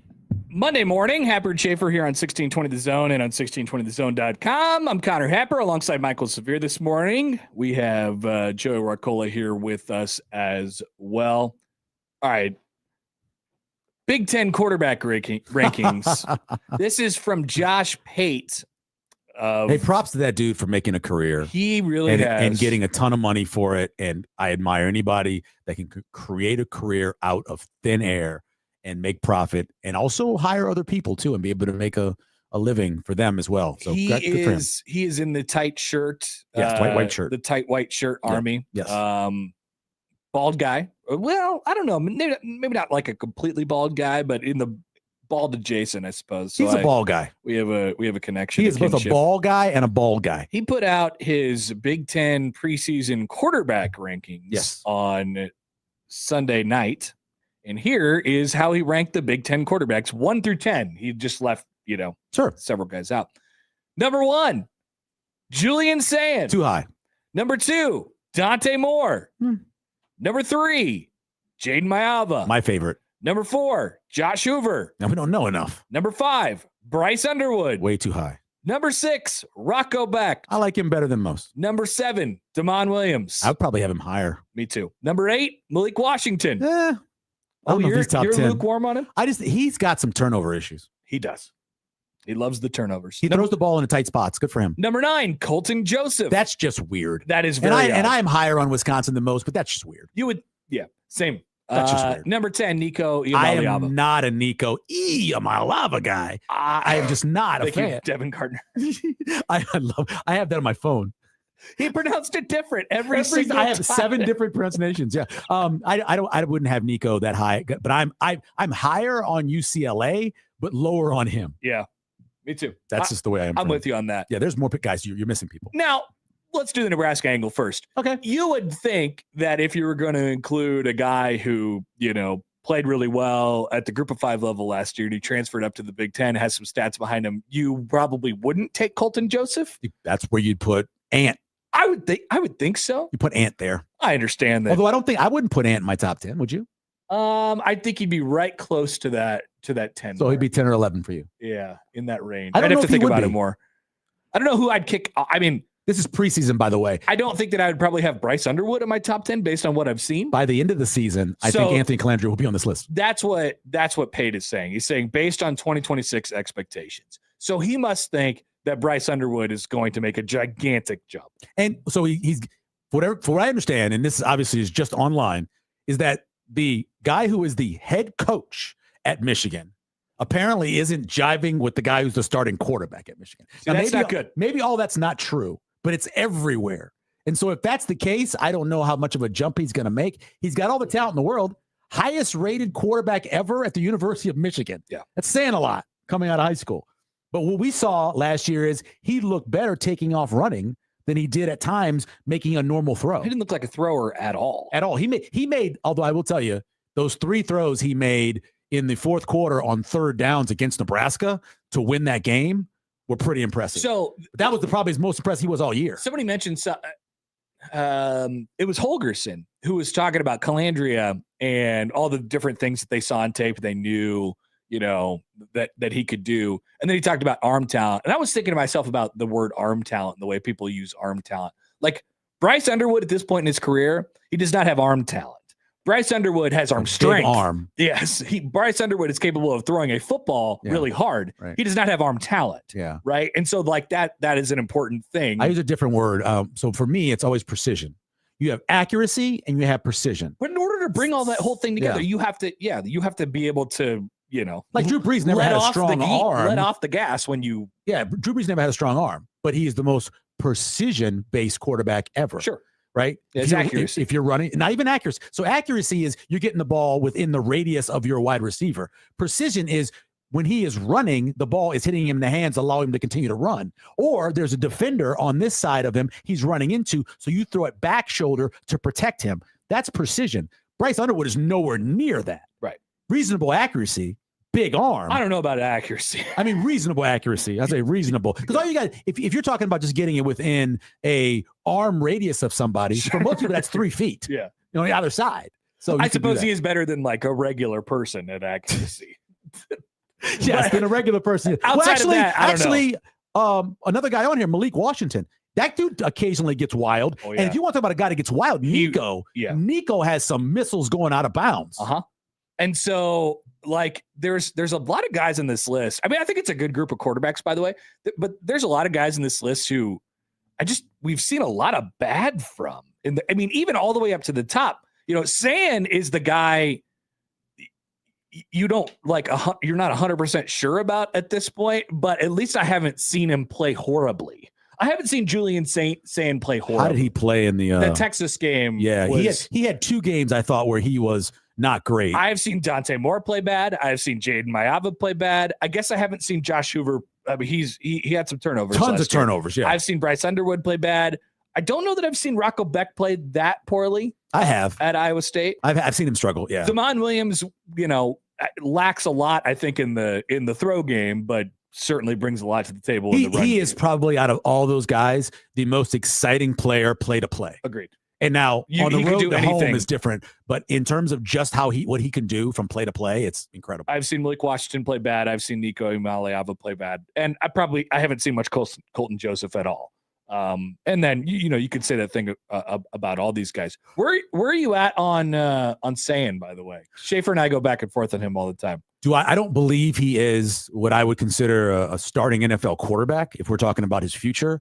But at Ohio State and what he does, I don't think his mobility is good enough for them to win a championship. Yeah. Nowadays, almost all of them, even Fernando Mendoza, what's the most famous play he had last year? Well, he had 2 famous plays. One's a throw to the back of the end zone. The other one is a run. You talk about this one? The other one is a run. I think, and this may not happen in the national championship. Would you be surprised if Julian Sand at some point in the season gets replaced? They have that backup, that other quarterback who is a 5-star, right? Who's a very talented St. kid. Clair. Could that happen? I don't know. So I feel like no. Schaefer's brought that up before. Yeah. You're getting a certain floor with Julian Sand. Oh, good call. Which at Ohio State, most of your games, you're just trying to not have the bottom fall out. You're just trying to not lose. You have the most talent. Right. You're favored. You're probably going to win it. Your quarterback can't lose it. Does he elevate you in a national championship setting, in a playoff setting, in a Big Ten championship game setting? I don't know. That's yet to be determined. It certainly didn't look like it last In the year. game against Miami, he was 22 of 35, but he had 2 picks. If you look at back Dante Moore in some of the big games he played, he always had 1 or 2 picks. Yep. So those are the things that we can look at and judge. Just 1 through 5, it's tight, but who's the guy who's going to make the play for you to win and not the play that causes you to lose? And I think Julian Sand occasionally has that in him. Yep. But he's got so much talent around him between what they have back on their offensive line, what they have at the wide receiver spot, even missing, Tate's gone and they've had other guys gone. They still have the best wide receiver in college football in terms of rankings. They're going to go at the bare minimum 10-2, Right. See, I think they can go 9-3. Really? I really do. Okay. So I have that as one of my unders. Right. If you want some plus money on an under, I think Ohio State's one of them that you can do. And you're big on Mayava. I am. I'm huge on when I saw him play at UNLV, I remember thinking to myself, oh, this kid just doesn't have any kind of like quarterback awareness. Obviously a good athlete, doesn't have quarterback awareness. First time I saw him play was the Nebraska game, right? So they started him at USC. That's his first start. He made a couple of plays, mainly with his feet to make. By last year, watching him play, the growth of just his out throws or just the technique he has of looking off. My concern about him is his head coach calling plays that hurts him. That's my biggest problem. Yeah. Lincoln Riley will call plays that hurt his quarterback and hurt his team. That's interesting, though, because they'll get really, really explosive on offense, not just because they have explosive players, because they have an explosive play caller, like a guy who likes to do stuff like that. Yeah. The other two, if they're in a situation where they need to win, so I'm talking about Sand and Moore, Ohio State and Oregon. If they're in a situation where it's like it's late and they're in a big game and it's close, I feel like those two teams are a little bit, we're going to go into shells and we're going to lean on our defense. USC is like, if they want to win, they're going to have to win it by Mayava doing something explosive. Their defense and crazy. 2 years ago was horrible. Last year it was better.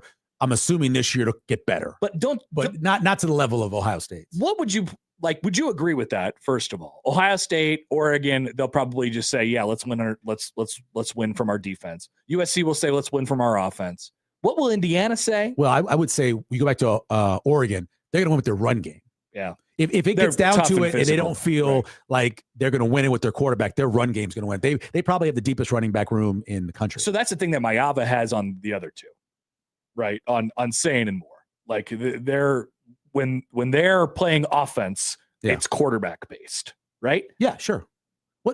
So when Maev is playing, it's on him, I think. That's what I'm saying. Right, yes. Yeah. And if for Oregon, I think they can win with their run game and their defense. Right. Yeah. It's not Dante Moore. Although I will tell you, Dante Moore, out of all of these guys, going back and watching them, he probably made some of the best plays out of any of these guys. Just natural throws that you looked at and you said, that's an NFL throw. On the other hand, he made 3 or 4 where you look at and go, ooh, who is this guy? Is this the same guy I just saw make the other plays? Out of all of them. Maeva a couple of years ago, I would say that, but Dante Moore over his career, when he was at UCLA, and I think this is a correct stat, when he was at UCLA, at one point during the season, he had more pick sixes or fumble sixes than he had scores for UCLA as a freshman. It's pretty extreme. That's something you can't do. Yeah, no. He's obviously gotten better over Oregon. He is way toned down, I think, from that explosive. And then, time. of course, the Indiana, the first play of the game. So what do you think when you think about Indiana? About, offense, defense, quarterback, like how does that mix into their equation? They win the line of scrimmage. Absolutely. They have 4 of the 5 starters back on offensive line. They're so impressive to me because they've proven they could win any game. They lost 2 really good defensive ends last year, and they replaced them with guys in the portal who people like. I think overall their wide receiver room is going to be a really nice wide receiver room. Although you only know one name out of the room right now, Becker. I think they're going to be. And then they brought in. I'm sorry, they brought in Nick Marsh. Nick Marsh from Michigan State, so they have that as well. I think in terms of what do they win with, I think it's balance. I think out of all those teams, they might be the most balanced. And so Hoover's going to have a chance to. And Hoover's going to make plays for you. Just, a guy's up 30-something, 36 interceptions. So speaking of Calandria, John writes in, who likes to give me crap. He says, Connor thinks Calandria is going to be a Heisman finalist. He should be in the top 10. Connor also thinks Nebraska is going to beat Indiana. Connor does not think either of these things, for the record. I'm with you on the actual question answer. Which of the 3 games does Nebraska have the better chance to win? It's not at Oregon. It's not late in the season against Ohio State. It's a home game early in the season against Indiana. I understand your answer. Why are we just chalking that up as a blowout loss? Yeah, it's the one that makes the most sense. Yeah. And Nebraska has, whether this is not me being low on Indiana. It's me just feeling like Nebraska has a higher floor than they have over recent years. And we saw this. We saw it under Scott Frost. We've seen it under I was going to say under Mike Riley. We've seen it also under Matt Rule. MR. They have games that they play where you don't expect them to be in the game, and they're in the game. Indiana's that game this year. Yeah. I'm not saying they're going to win the game, but if you're going to ask me which one they have the best chance to win, that would be the one. Or maybe the game that you never expected is just like it is every year, the Ohio State game. And it could be the Ohio State game. And remember, that Ohio State game, we talk about how well Nebraska played. So Ohio State comes in. They've got the problem on offensive line. They hadn't figured out what they were doing to replace Josh Simmons, right? Yep. They hadn't figured that out yet. They had a guard playing out at left tackle who did a horrible job. They couldn't run the ball on short yardage because of their offensive line. And honestly, they came into that game not looking like they were that inspired. No, I know. But when they needed to make 3 plays to win the game, they just made them, and they won the game. Jamari Butler was killing the guy, he was right? killing. Well, They had a guard playing, and what they eventually did was instead of saying, let's play our backup left tackle, they're like, let's play our next best offensive line, no matter lineman, and move him over. The guy who's never played that position. And it didn't work out. Right. So, and they were in a bad spot at that point. But I'm with you on, they have a chance, obviously they have a chance to play well with Indiana. Sure. And I'm with you that Anthony Calandria is going to make a lot of big plays. Even when he struggled at Virginia against some really good defenses. He went against the number 2 defense that year, the number 6 defense, and I think the number 11 defense, right? One of them was Notre Dame. He struggled in some of those games. He just did. But also, he occasionally made these dynamic plays, and he's going to do it here too. The more I think about him and how he's going to mix in with this offense and this team, like the more I get excited about it. Like I'm excited about Calandria, full stop at this point. That does not mean I think he's going to be a Heisman finalist. Yeah, and you should be. You should be, because the last time Nebraska had somebody who was this dynamic it was Taylor Martinez. Yeah. They haven't had anybody this dynamic who makes this many big plays. At the same time, every year that Taylor was here, that he played a lot of games, he was in the top 10 of fumbles in the country, and many times some interceptions as well. There will be turnovers. There will be turnovers. It will happen. Now, is Calandria on this list for Heisman? I'm going through the odds? list now. Yeah, odds. Is he on here? Oh, Or is he one of those guys that they have that list and then they have a number for everybody else? He No, might- here he is. He's plus 125. So he's 125 to For 1. what? 125 to 1. Oh, not 100. plus 125. No, Plus- he's plus. Yeah, he's plus. Plus 12,500. Thank you. Yes. But that translates into 125 to 1, 125 to 1. Yeah. which is probably what, about 30th? Oh, it's somewhere in- way beyond that. He's behind Bo Perbula. Oh, He's behind Perbula. Kywan Lacey. He's behind That Austin makes- Simmons, Ahmad Hardy, Bo Jackson. Not that Bo Jackson. Yeah. Cam Coleman. He's behind all those guys. So let me send the quarterback. Oh, Mendoza's little brother is right behind him at plus 150. Where did he end up? Where did he transfer to? Alberto? Georgia Tech. Right? Really? Yeah, Georgia Tech. Alberto Mendoza at Georgia Tech. Yeah, interesting. So he's on there. Yeah, take Calandria over him. You can take a huge, if you want to put $1 on AC, Ant, whatever you want to call him, Okay. put $1 Tony. on him. Put $1 on him. $1 on Tony Put $1 on Tony. to Put win $1. $125? Yeah. Awesome. That sounds awesome. It sounds like a great deal. I could buy a And it probably delicious means your meal. team is, close to winning a national championship. Probably. All right, let's take a quick timeout. By the way, TC keeps trying to get our attention by saying, Michael, did you at one point say that Clyde Edwards-Helaire is better than Jonathan Taylor? I did not. Okay, just Jonathan making sure. Taylor, and I can call some people, have them call the show. I was a huge Jonathan Taylor fan, and You love Jonathan Taylor. and people did not like me. I liked him come out of Wisconsin. Do you not care about Clyde Edwards-Helaire? I like Clyde. Clyde's a Louisiana guy. Went to LSU. I liked him, but I never thought he was as good as Jonathan Taylor. Ask Michael in retrospect, would he still take Clyde Edwards-Helaire over Jonathan Taylor? Peace, TC. I never said I would take Clyde Don't put over it on the Jonathan internet. Taylor. Jonathan Taylor was my favorite back coming out that year. I talked a lot about him. My Saints fans, guys that I hand out, we had a large argument about him at DJ's dugout. I can have them call in. Tyler, remember that? Remember the conversation we had? You guys didn't believe in him. I told you he was a sprinter. So I don't know who this mysterious Tyler guy is. Saints sounds Tyler. It's sounds Saints fake to me. Tyler and John, the two guys that I hang out with and watch Saints games. We'll come back with Joey's headlines right after this on 1620 The Zone.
All right, 7:49 in our Monday morning. Connor Happer and Michael Severe with you. Also, this show is wonderfully produced by Joey Warcola, who's got the headlines now. Joey, what do we have? Okay, headline number 1. KFC and Oreo are selling fried chicken flavored cookies.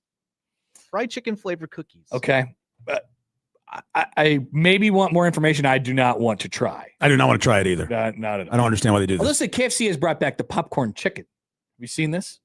They are desperate. They are. No, I haven't. They're doing the boxes too now. Are you interested in the popcorn chicken, Joey? No, because I'm grown. Joey, are you interested in the popcorn chicken? Maybe to try. Maybe to He's try. interested in the popcorn chicken. Maybe to try, You're a but grown not. person. You Remember don't need to the eat that stuff. KFC snackers? Oh, I remember the snack wrap, The snackers. The Oh, the snack little- wrap is McDonald's. the slide, The the sliders. Those were good. Yeah, They're just basically little chicken tenders on a bun. I just can't. I'm a Popeyes guy. I don't. I get it. It's fine. KFC they're desperate. They are. Now they Those- have in the buckets, the daily I buckets. prefer Popeyes. and Remember KFC as well. Popeyes came Yeah. out with a sandwich, Me and then KFC like, we could do a sandwich too.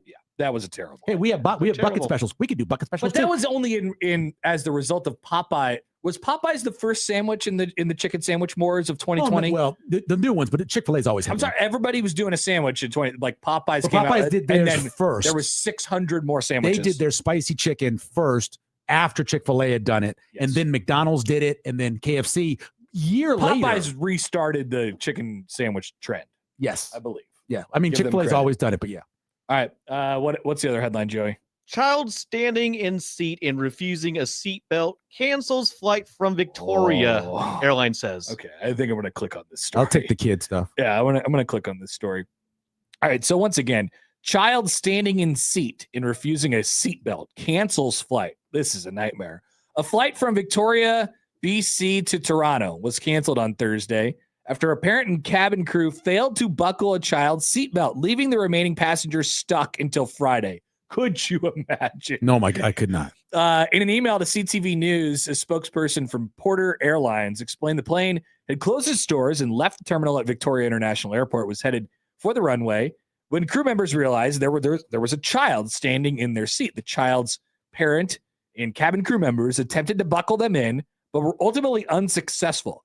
A young child was standing in their seat and would not secure their Is this seatbelt. kid yoked?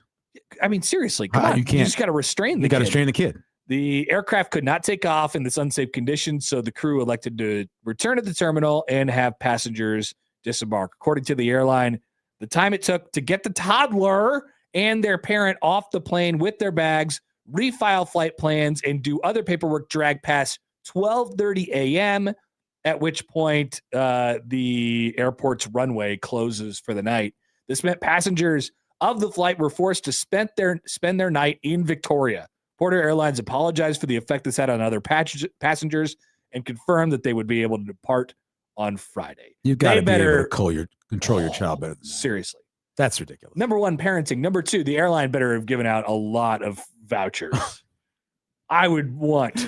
A lot of sorries. I would be Absolutely. requesting a lot of free flight. I don't. You know miles. what? It's just one of those stories. I don't even believe it because we. How do they not get the kid in the seat? I have children. I have a second born, and if anybody, you'll learn this eventually if you have another kid. Second born is the most ornery, emotional child in a grouping of kids. But push comes to still- shove, we can Still, get you the can, kid. You can control the child. Yeah, I mean, you clip their legs from underneath them, and you put the belt on them, and they're stuck. there are might they gonna be a lot of crying. It might Yeah, be it could be very crying, loud and sure, annoying, yeah. but the kid is going to be in their chair. Yeah, they're gonna cry. Right. Fine. We have never taken my daughter, she's 2, on a plane yet. She has asked about planes. Yeah. She says, "Plane, can I go?" And we're like, "Yeah." Either I mean, one or the other. It's gonna be great or she'll be horrible. There's no in between. I'm guessing horrible, You never know. but I'm just preparing for the worst. You never know. You never know. And so my oldest son doesn't have ears. So great flyer. No problem with flying at all. Loved it. Youngest one, miserable flyer. I think I was good at it as a I kid. I started flying. and I'm I was, fine with it now. I was an unaccompanied minor.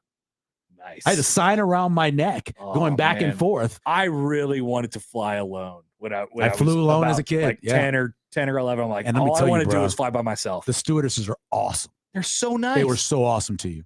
Yeah. By the way, I'll pick.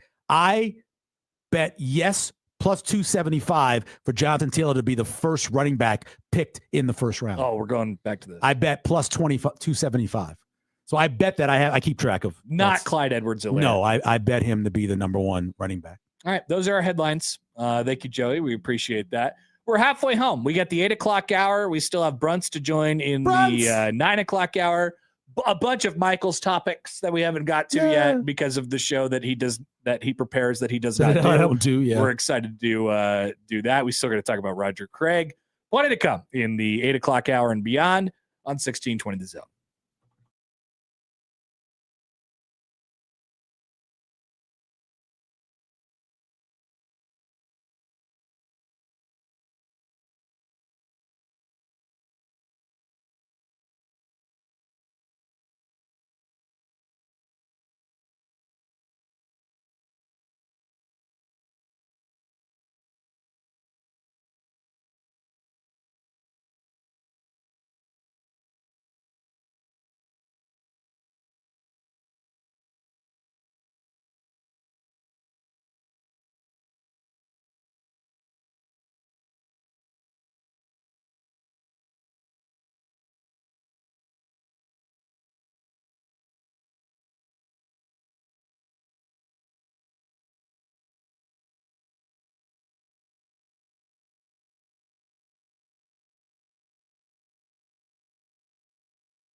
All right, time for Michael's segments. Whee! What are we doing? Okay, so wait, who's up on birthdays today? We got to do birthdays. Rosanna Arquette is 67. Antonio Banderas is 66. And the only other one I got on my list is Kylie Jenner, who is not yet 30. She's 29. Wow. But I believe she is a billionaire. Isn't she? She's got a lot of stuff going on. I think she's the one with the makeup. She is the one who is currently dating Chalamet, right? The dating stuff, I don't know.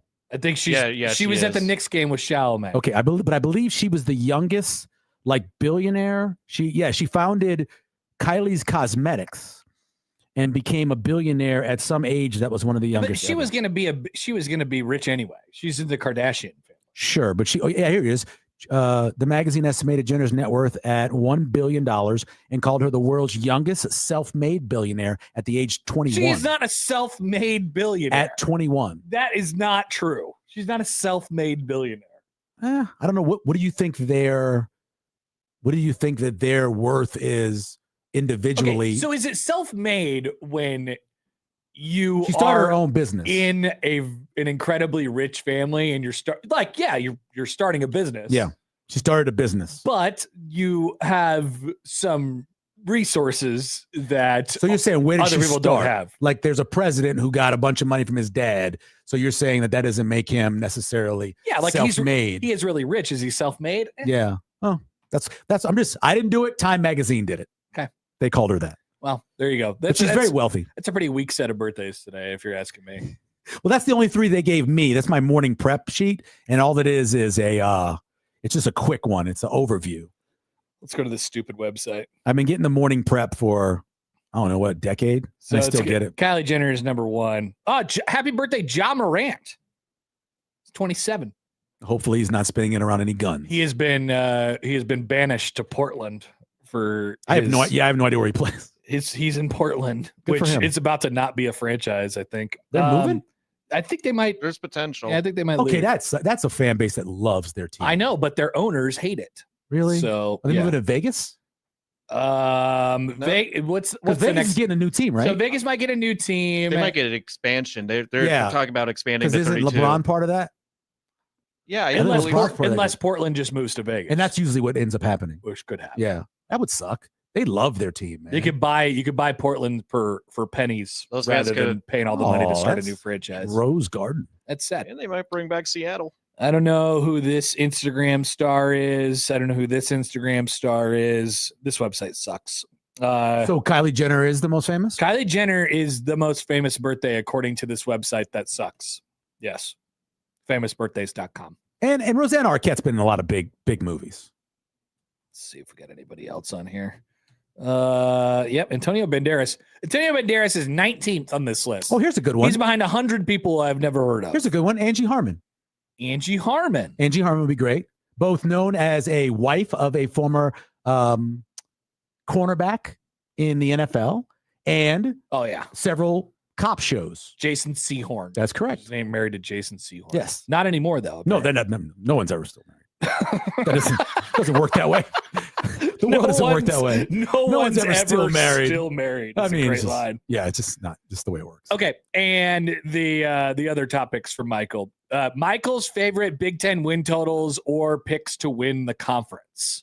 I am very excited to hear these. People are in the betting mood right now. They're looking out. They're trying to see who their favorite Big Ten teams are, and Michael has a list of things that he would like to wager on. All right, so here's what I have so far for early. Now, I wait. Last year, I made the mistake of doing a Tulane under way too early, and the BYU quarterback ended up having sex, and so he got in trouble, and so he had to go to Tulane, and so that didn't work out well. It was one of the ones I lost last year. So now you wait for this part of the year. This is why I always do my fantasy draft on the day before Labor Day. The Labor Day one. That's a good spot to put it. Yep. So here are a couple of them I have. So Penn State, I know you guys aren't a huge favorite of this one, but over 8.5. I like Penn State. That feels a little aggressive for me. Thing is, I'm not against them. I'm open to the case of them having a good year. Do you know how big, you know how large that odd is? So it's minus 175 for Penn State to be over 8.5. I'm telling you, go look for 9.5. Go look for 9.5, get some plus money. I think they win 10 games. I think Penn State wins 10 based off of the schedule. So that's one I'd pick for in terms of the Big Ten. But you're a Penn State honk, so. I grew up a Penn State fan, but I don't pick with my heart when it's money involved. I don't believe in that. Okay. Unless it involves the Atlanta Falcons and my hate for them. But other than that, I don't. I picked the Chiefs a couple years ago to win the Super Bowl when they got. You must have hated that. Remember when they brought in who was the other defensive tackle? They brought in. They already had Chris Jones. They brought in somebody late in the process. Yeah. And I immediately got on Twitter and I said, "Well, they just won the Super Bowl. I'm betting them now." And it's funny. I ended up being on both the freezing cold takes, and then people turned around and gave me props from Kansas City fans because I had put that tweet out way back when he first signed it. Wow. Yeah, it was kind of crazy. So how did you get freezing cold takes then? Because initially, I don't know, he got hurt or something during the season. I don't know. And but then he ended up being very impactful. Then he ended up being impactful. They should do a unfreezing cold take. Yeah, they should have been like some a sort of freezing cold retraction. take that actually ended up being a There freezing should have been a cold retraction for that. Yeah. Another one, Kansas State. I like Kansas State over 7.5. I think if you look back, you're a big Colin Klein guy. Yeah, not Damari Poe. That wasn't the one, Mike. It was the other. It was a pass rusher, which I can't remember right now. Kansas State over 7.5. It's minus 145, so it is a lot of vig. I'm looking at him right now. Where do you see it? On FanDuel at 8.5. Yeah, see, that's the thing. Minus 145, move up to 8.5. It's probably plus money, right? 114. Plus 114? Yep. Yeah, I don't trust. I would rather pay the extra vig and be finished good over 7.5. I feel you. Missouri. I am really down on Missouri this year. You're down on Missouri. I'm down on Missouri. I have them. I got this with plus money when I first wrote it down. It's now minus 105, but it's Missouri under 6.5. You can get that at minus 105. Yeah. Still the same. On FanDuel. What about North Carolina? Under 4.5 at plus 105. Where's that? They're going to be a disaster. I know. It's hard to find 3 wins on there for that. Under 4.5 on FanDuel for me is minus 105. Okay. I had a plus 105 this morning when I looked. And over is minus 115. So, I mean, yeah, more people are taking the over on that than it's the under. hard to find. Surprising. It's hard to find. Well, they push you, right? So Right. they'll put the number there and try to push you either direction. Sure. I can't find more than 3 wins. So to say that they're going to get to 5, I just don't see that. Another one is UConn. Beautiful things that happened the last couple of years under the young Jim Moore Jr., who's not a junior, but he's gone. He's gone. Everybody's gone. Yeah. Under 5.5 at minus 125. I don't see them winning. They could win 2 games. You look at their roster. It would surprise nobody if UConn went immediately back to where they were. Terrible, yes. So here's some of the win conferences. Air Force to win the Mountain West. Yes. So you know what happens under Troy Calhoun. They've had runs where they were struggling. If they've had more than 1 year struggling back to back, the next year he's won 10 games. I think the schedule sets up for that. They're healthy at quarterback after last year. I have them at plus 550 to win the Mountain West. Louisiana, the Raging Cajuns. Honk, honk. And I am not a honk for that school. Oh, you're not? No, no. I enjoyed watching. They were USL when I was a kid. Honk, honk. USL, University of Southwest Louisiana. Plus 800 to win the Sun Belt. Whoa. I think it's a really good. So everybody loves Old Dominion. And that's the league where there could be like 8 teams who win it. Well, they still have the divisions. They're it. That's the last one. That's right. So you could bet them division-wise for a smaller number. But everybody likes James Madison, who lost a ton, obviously, new coaching staff, and Old Dominion. I think that Louisiana is a better bet than either one of them. You get a good deal. It's plus 800. Great take by the Sun Belt having divisions, by the way. To be different. Great job right? by They them. have so many teams. We talked about this earlier. Jordan Maeva, plus 2,500 to win the Heisman. 2,500 is pretty interesting. I'm not a huge Maeva guy. Maeva, whatever. But that is an intriguing number. Well, I'm going to bet the same guy I bet last year. And for a bigger number, Dampier is now plus 7,200. Yeah, he's awesome. So I love him. I bet him last year. When he was healthy, he was right there in the odds to win the Heisman, and then he got hurt. And then the last one is Utah's total is 8.5, by the way. Yeah, that's interesting. That's like I would not mess with that. I think we looked at them on one of our previews, and we decided that they had either a ridiculously tough schedule or a ridiculously easy schedule. It's not easy. I don't remember what it was, but it's not easy. Well, it's the Big 12. So the top, 6 teams Big 12 are all kind of like bunched in. Would be Texas Tech's obviously the favorite. They were more of a favorite when Sorsby was healthy. They fell back. BYU, a lot of people like BYU this year with Bear coming back. I saw some Baylor love recently for an over with them. There's been some Houston buzz this year. Well, they're the greatest coach in all of college football. You and Willie Fritz. Schaefer and Willie Fritz. Willie Fritz is the greatest Why don't you coach in the history of college football. So, of course. Mike Schaefer, Michael Severe, One more, Texas and Willie Tech. Fritz sitting in a tree. Texas Tech to win the Big 12 is still at minus 105. I'd get the steal. It's a steal to have them there. Yeah, they're still picked. So Utah is picked third in the Big 12 by Brett from Pick Six Previews. Let's see if I can find what their schedule looks like here in this book because I like the hard copies. Arkansas, so Idaho, Arkansas, Utah State, at Iowa State. Yeah, it's easy. Kansas, Colorado, Houston, Cincinnati, BYU, Arizona, TCU, West Virginia. They only play like they miss Texas Tech, and they don't play any other Big 12 contender except for BYU, and it's at home. BYU's the one. Yeah. So you think that would be 10? That could be 10. Yeah. Their win total is 8.5. At TCU, it's tough to end the season, but they're going to breeze through the rest of it. Once again, you never know in the Big 12 though. Iowa State, Kansas, Colorado, Houston, Cincinnati. Kansas could step up. I think Kansas could be so much better this year. That's an over I like. Okay. I think I think everything about them is a bounce back year. I think it's a bounce back year for Kansas. I like Kansas State and Kansas to bounce back this year. Okay. So I have both of them. I have both of them on my list. And I mentioned at the end Texas Tech to win the Big 12 at minus 105. Michael's win totals. Tell me which one of this you think is the worst. Okay, so I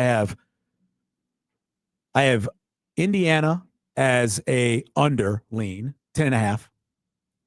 Okay. Oregon 10.5 over lean. They won 11. Ohio State 9.5 under. Yeah, it's that one. That one, you don't like that one? Yeah. Penn State 8.5 over. Michigan 8.5 under. I don't mind that. USC 8.5 over. I don't mind that either. Washington 7.5 under. That's interesting. Most people are. I'm pretty high on Washington this year. 7. They still got to go on the road and win. Iowa 7.5 over. Yep, I would agree with that. Mike Schaefer would not. The Illini 7.5 under. I am higher on Illinois. I'm worried than most. about the offensive and defensive lines. You're worried about the offensive and obviously replacing the playmaker. All the production that they've lost and all these different things. I don't know. If I'm betting, what was it, 7.5? 7.5. If I'm betting them over, I don't know that I would, by the way. Mm-hmm. But if I am, it's a bet on BLMO, which is a good bet. You're not like Wisconsin 6.5 over. I'm with that. Okay. I'm team Wisconsin. I'm with you. The Wisconsin Assance I'm in on. Schaefer is not. UCLA over 6.5 at plus 105. I kind of am high on UCLA too. You look at the schedule, kind of fits. Bob Buzz. Nebraska 6.5. I have them over, winning 7. Yeah, I right now, if you're asking me, I would say 7. Minnesota is 5.5. I have them over because when has he not won 7 games? So at a certain point, there's a math question in here. Is it possible that all these teams win over? Well, I have a lot of unders too in there. I mean, let me see how many unders I have. I have 1, 2, 3, 4, 5, 6, 7, 8. But you were giving 9 you were giving it to me, and it's like, whoa. I have 9. I'm kind of high on all these teams. I have 9 unders. So I have more unders than I have overs. Wisconsin, Washington, I did over UCLA, Nebraska, Minnesota, I have over 5.5. Northwestern under 5.5. I'm not a buyer on them either. I know people like Maryland. I have Maryland under 5.5. Yeah. Rutgers under 4.5. I think they're going to be really bad. And Michigan State over 3.5, getting the 4 wins, and then Purdue under 3.5. Yeah. Some of the bottom teams in the conference. Rutgers is interesting. Like, I always feel like Rutgers is better than what their win total ends up being at the end of the year, and then they just fall off the rails. Well, Schaefer picked them to beat Nebraska. It's the same thing with this year. He has been weirdly talking about. Did he say that? Yes, he picked it. He said Rutgers is going to beat Nebraska. When they went through the picks, it was, who did he do that with? I think it was Jack Mitchell. He did it with Jack Mitchell on his podcast, and he picked Rutgers as one of the to beat Nebraska. Yeah. And I understand him. You're going on the road. It's an ugly time of the year. It's going to be a miserable place to play. You got to bring your own energy. I get all of that. I actually do like that quarterback they brought in, but I still think that Nebraska just got more talent in them, and it's going to be an ugly game, like 21-14, 20-16, something weird like that. Kind of like it was last year. Yeah, exactly. Something like that last year. Yeah. Text from the 402. Willie Fritz! Exclamation. People are excited about Willie Fritz. Love Willie Fritz. Also from the 402, Connor has never been more right. Kylie Jenner is the complete opposite of self-made. Thank you. Okay. I read the topics that we talk about on this show. You will never know. If you're just joining us now, you're like, what? I just read what Time Magazine called her the youngest. I think you have to give her a little bit of credit for coming up with a business that took the money she had and made so much more money out of it. I guess. She's not just selling her ass. Like, right? but if you gave me $1 million, I would. Maybe. I think I would do a pretty good job with it. You'd hope. I But you wouldn't don't just know. spend it all. A lot of people lose $1 million. Right? I know. Yeah. But there were like, I'm not going to give her that much credit for having. It's by the way, it's more than $1 million, and it's a never-ending flow of $1 million. Like, yeah, and I don't know. she can have as Was much she money on as the she TV wants. show too? Was she part of that? I don't know. I don't watch the Kardashians. I think so. One of them or several of them makes money simply because of their butt. Yeah, that's She's Kim. making money because she started a cosmetic line that's very successful. Yeah, but you could say the same thing about Kim now too. I don't know what Kim does. Kim I'm was sorry. just her butt. Kim was just Yeah, that's the one I was talking about. and Several then, of them are just the butt. But then she has she has several businesses. Okay. Yeah. And so they would probably write about her in Time Magazine. They would say she has many businesses. She's a businesswoman. Right. And you would say, wrong. It's just her butt. I would say the reason why she made the money was a leaked videotape, which made her incredibly popular, and then her butt. Yes. Those things together made her incredibly popular. That's just some of the stuff that you get here with our dear friend Michael Severe. One quick thing before we take a break. Have you seen any of the videos from this weekend, Michael, from the new Bills stadium? I have. Are you interested? First of all, are you interested in new stadiums and things like that? Well, this is the 1 year I wanted to go see them play there last year. Yeah. And we'd almost bought tickets At the old one. And it was just, the whole thing was too expensive. But I do love stadiums. And if there's one place I have not been, I'd like to go. I'd like to see a Bills home game. I would love to go see it. It's probably in my top 3 or 4 that I have not been to. I'd like to go to. Is it more or less intriguing now that they have a new stadium? It's the same. I want to go see Bills Mafia in their own element. Me too. I want to go watch that. I want to be a part of that. I love being in a place that just loves football. Me too. People make fun of. I've been to several games. I went to games at the Vet, and I've been to the new stadium for the Eagles. And I know people make fun of, you can't wear. I wore Saints colors. I've been there for that. I like being around people who love and are passionate about their sport. Totally. And that's what those places are. Even if they throw stuff at you, even if they yell stuff at you and won't bring you a drink. So they unofficially, the Bills opened up their new stadium, the new Highmark Stadium. Right? Yeah. And there were at least some folks that I saw on social media that were unhappy about the lack of troughs. The lack of troughs. I don't get this whole thing about troughs, so man. We did this. Why does it matter? We're doing this with Memorial Stadium. People are like, if you do away with South Stadium, will you be doing away with the troughs? And as I said before, I don't care. I think it's a bit. I think people are just doing this for the bit. And somewhere along the way, it got said enough to where people actually got mad about the lack of troughs and the fact that your stadium has to get updated and get up to code and things like this. Are they worried about lines? That's what they'll claim, but I think it's because you could have the same number of urinals. You can put 20 urinals. 100%. You still only have a certain amount of distance between you and the other person to be able to get in there. And yes, there's a barrier in between, and it's not one big sink that you all. Do you know they had a round trough in the Superdome when I was a kid? Oh, a round. It was round. I've seen the round with the water sinks. coming down. No, it was a trough to pee in, and it was round. I've wondered before because you know what I'm talking about. Those sinks and they had ice in it that has the water coming out of the middle. Sure, I've seen those. I've oftentimes wondered if because they kind of do look like toilets, and that's what it was in the Superdome when I was a kid. Okay, that's crazy. Yeah, and by the way, I think they ended up converting those to the sinks, but initially people were peeing in them. Yeah, that's kind of what I thought. Yeah, they turned them from troughs into sinks. So it was another example, like Bills fans, Nebraska fans, handshake meme. They are together in team trough. It feels like forever. Also, I saw some people complaining about the sight lines as well at the new stadium, where like there's some stuff that gets in the way. Or I guarantee you, a stadium as old as what it was for Buffalo, I bet you they had bad sight lines then. 100%. Because all those old stadiums do. Because many of them have to have those pillars because they didn't have the way they didn't.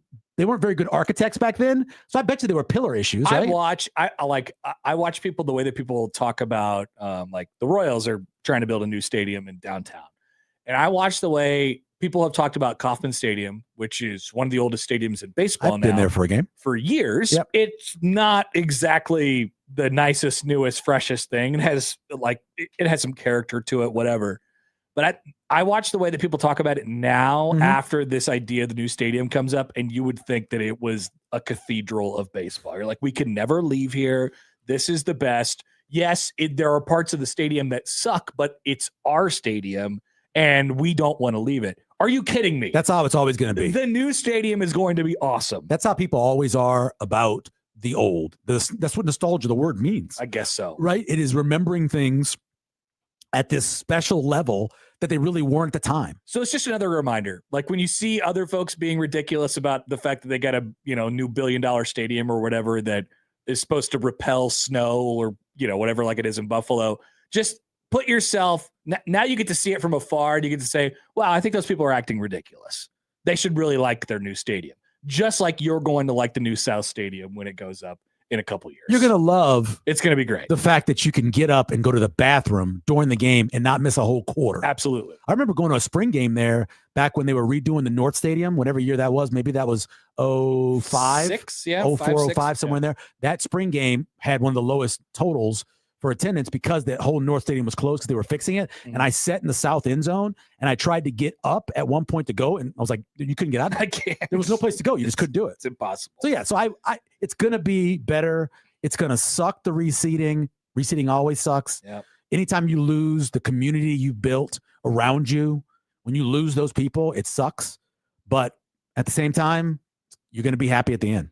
Quick reminder before we take a break here, 1620 The Zone will be out at Equitable Bank in Elkhorn on Friday to celebrate the 5-year anniversary of the Equitable Bank in Elkhorn. That is this Friday, August 14th. Yes. 5 years? Basically what, 204th and I was there for the grand opening. 201st and Pacific. There will be putt from 10 to 4. There will be a bounce house from 11 to 4. There will be a churro truck from 11:30 to 1:30, and the most popular attraction, dunk tank for Old Man Doug. Is that for real? Yes. No, it's not. Old Man Doug is doing a dunk tank. What date is this? This is Friday. This Friday from 1 to 3. 1 to 3. Where am I? The event is 10 to 4. But the dunk tank for Doug is 1 to 3. That's my anniversary. Asking for a donation of a non-perishable food item or a personal care item to be able to dunk tank Old Man Doug, and the items will be donated back to the Elkhorn community. So come, bring your gifts, and dunk tank Old Man Doug. Oh, I will be there. Michael is putting it into his calendar. Putting it in my calendar right now. Josh will be there from 11 to 1 as well. So stop by and say hello and dunk tank Old Man Doug. Be right back after this on 1620 The Zone.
All right, Michael. So Schaefer and I came up with. Well, actually, this is a me theory, and I don't even know if Schaefer subscribed to it. But there was this thing that we came up with on Thursday or Friday of last week. This idea that there are 100 moments of happiness. Oh, I heard you guys talking about this during the football season. Yeah. First of all, do you think that there are going to be 100 moments of happiness? How big of a thing does it have to be to be a moment? Yeah. Great question. I don't know. I haven't really thought. Like there may be a player that I really like who does something. Like for example, there's a sweep to the right and the safety comes flying out of the secondary and makes a great tackle, and his name is Caleb Benning. That is a moment of happiness for me. Yeah, I mean, you get to take note of whenever you personally feel happy. So 13 possible games, 100, sure. 100 moments of happiness. Yeah, sure, I could see that. I didn't think I was overshooting it. I don't think so. I think it all depends on what you determine to be happiness. Right, that's true. Yeah. You have to figure out what Your happiness scale, what the level is. Yeah. For that. So we are excited now. Will we actually track this? I don't know. It does a complete pass for 8 yards make you happy? Sure. Does it make you happy enough to be a moment of happiness? Probably. So every year I keep a certain stat list for every game. Like last year I had Nebraska stats to follow. I can add that to my stat list this year. Moments of happiness. So last year it was starting field position, finishing drive rate, and havoc plus production. Yeah. So I can put it add on my drive chart. I could put it on there and say that happiness plays. Happiness plays. Yeah, and I would separate into offense and defense. I would imagine that Special teams. in the early, the first 3 games of the year, there'd be like probably 5, 6 a game. At the very least. What you got to have is at least 8, right? You want 8. 8 is what you would need. Yeah. I think it's possible. 8 moments of happiness. I mean, you could have that many in the first quarter of the Bowling Green game. You could. It could be very happy that day. So we'll keep an eye on the moments of happiness this upcoming season. Is it a moment of happiness if you predict something that's bad and it happens? But you profit from it monetarily? Well, no, it's bad for Nebraska, but you picked it, so you're happy because you got a prediction correct. There are some people in the media market who will be rooting for their own narratives to be correct. Well, like yes. say we always do a prediction on Big Red Wrap Up every Tuesday of the game, and I say something like, Calander, I think could throw 2 picks in this game. That'd be bad. And that's a bad thing, but you'd be happy. But I'm like, I picked that. But only if it was exactly 2. Like if you threw exactly 3, 2, yeah. That'd be really bad. Yeah. Be double bad. It all depends. Okay. Yeah. I can see it happening. It's all up to you personally. You document to us what your moments of happiness are. And that would be cool if every Monday. Yeah. Somebody, and you can give away something for this too. They sent in their moments of happiness from the game, and the best list wins something. We do have, I've wanted to do this every year. And I think, I'm sure we have the technology to do it. We have the technology. We absolutely do have the technology. Bionic man. I want people to call on a voicemail line during halftime. Yeah. And leave their take. The rant line. And then we don't listen to it until Monday and see how poorly it aged. So we had that. It was called the rant line for years. And there's a betting show that I listen to where they do that and they have people call in and they play it back on Monday. I want to play back. It's yes. Amazing. I want to play it back on Monday. It's I my don't want to favorite play thing it to back listen to during every Big Red Overreaction. Yeah. I want to play it back on Monday. I listen to it every week looking forward to this. It's Stuckey and Colin Wilson on Action Network. And I listen to it every week. It's incredible. They beep all the curse words. Yeah. There's a lot of curse words. We have to bleep some curse A lot words. of drunk curse words. That is for sure. They always say, mix in a water, dude. That's what they always say. There be some drunk people, especially at halftime. Oh, yeah. All right, 402-951-1620. Over the weekend, great news, followed by some sobering news. Roger Craig goes into the Football Hall of Fame. Like I said, on Thursday, watching that Hall of Fame game, he looked like he was just having the time. It looked like a giant weight had been lifted off of his shoulders. Yeah. He had, like, it. Some people might tell you that it doesn't matter. It's like, whatever, but he has been waiting for this one for a long time. Especially with all his other teammates getting in. I know. And that is so many guys get in before him. He looked like a giant weight had been lifted off his shoulders. And then the induction speeches on Saturday, we'll talk about another one during our free balling segment a little bit later on. But he does a video instead and reveals at the end that he has vascular dementia. Yeah. and which is, it kind of, but then uses it as sort of a platform to say, hey, here's, we have some awareness and here's, I want to help people try and, get the word out there and fight it as well. So sad news, but happy news for Roger Craig, all things considered. As a player, so one of my favorite players growing up in terms of being a dual threat was Jay Foreman's dad, Chuck Foreman. I had two posters in my room at one point. One was Chuck Foreman, the other one was O.J. Simpson. But tough look. Huge fan of Chuck Foreman, and because of the fact that the way he caught the ball in the backfield, I love the spin move. Now I hate the spin move because it usually results in a fumble. Stop spinning, people. But back then, Chuck Foreman did it very well. The next one that I remember being as good as Chuck Foreman was Roger Craig. Roger Craig, by 84, 85, when he got in the league, right away, when he caught the ball, they ran that. They were the first one I remember running that jerk route, using the umpire to be a pick for him, right? Sort of and they would do that with Roger Craig. And every single time he caught the ball, the high stepping would happen. He put a spin move on somebody. He'd get them 10, 12 yards every single time, it felt like. And then they ran that outside zone play with that really athletic offensive line that the Niners always had throughout the 80s. And he was just so much fun to watch. And he looked like he was having a great time. Always. I know. Always like he was having a great, just like you said, he looked happy now. Yeah. He looked happy when he played too. And I wasn't a Niner fan, obviously, was a Saints fan, and they were in the same division at that time. But I saw Roger Craig play in the Superdome at least 4 or 5 times. And every time he did something dynamic. His best year was the 1,000. The 1988 Niners won the Super Bowl that year. He is a first team All-Pro, Pro Bowl, MVP, 2,000 yards from scrimmage. People were arguing on whether or not he deserved to be in. And I think there's something about saying a guy who is a pioneer, right? Yes. He did something that only 2 other guys have done so far in the league besides him. That's a pioneer.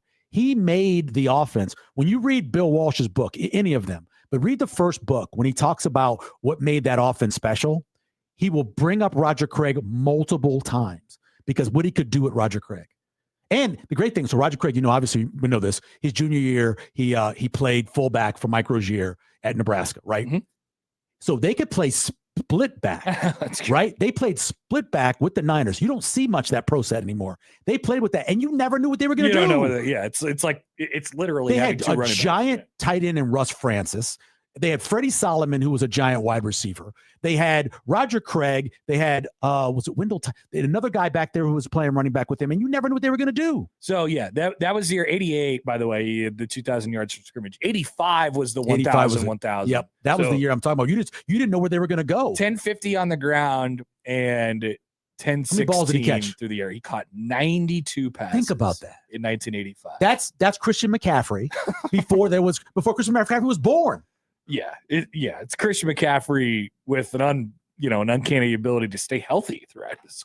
Yes, exactly. In general as well. And it comes down if he doesn't have that fumble and the Niners go to their 3rd consecutive Super Bowl, and I'm assuming probably win it, he's a lock. Yeah. But he has that one real bad play, and everybody remembers that play. And many people who were voting for him or discussing him is why he couldn't make it past that first 15. So 8,100 yards rushing in his career with 4,900 yards receiving. It's pretty remarkable consistency over only a 10-year career, a 11-year career, When one of the greatest minds in all of professional or any level of football, one of great offensive minds says you were the key to his offense. That's all I need. Yeah. That's all I need. That's where the Hall of Fame. That's where they should have started with. It was like, Bill Walsh, you're still alive. We're going to come to you. Who do you believe off of your team should be in the Hall of Fame? And he would said, oh, really? Joe Montana, Jerry Rice, and Roger Craig. Yep. That's what he would have said. Yeah. And so that's worth it in and of itself. An important guy in that era, and certainly means a lot to a lot of people around here. Hey, by the way, speaking of Damon, that's why Damon wore 21. How many people have you heard over the years that have said Roger Craig was like Nebraska fans? Roger Craig was my favorite player. A lot. Like so many. A lot. Especially when I was working with Damon, because Damon would talk about Roger Craig a lot because of 21, and he wore 21. And yeah, people brought it up all the time. Because that's your wheelhouse as a fan, I've always believed, is like 11 till about 19, 20 before you start really having a life. And all those people are your favorite players of all time. You know, I remember the things that happened in those years Yes. more than I do the other. than you do the other years. And that's kind of that wheelhouse for a lot of the fan base ages that I've met, that Roger Craig would hit them right then. All right, let's take a quick time out. Congratulations to Roger Craig, a Hall of Famer in football, a long time coming. We'll be back after this on 1620 The Zone.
Michael Brunt's still set to join in the 9 o'clock hour, so about a half hour to that. And we'll have some accountability. We get the topics that we missed today in free ball. And Michael also has this thing where he has projected or is currently, it's an ongoing process, right?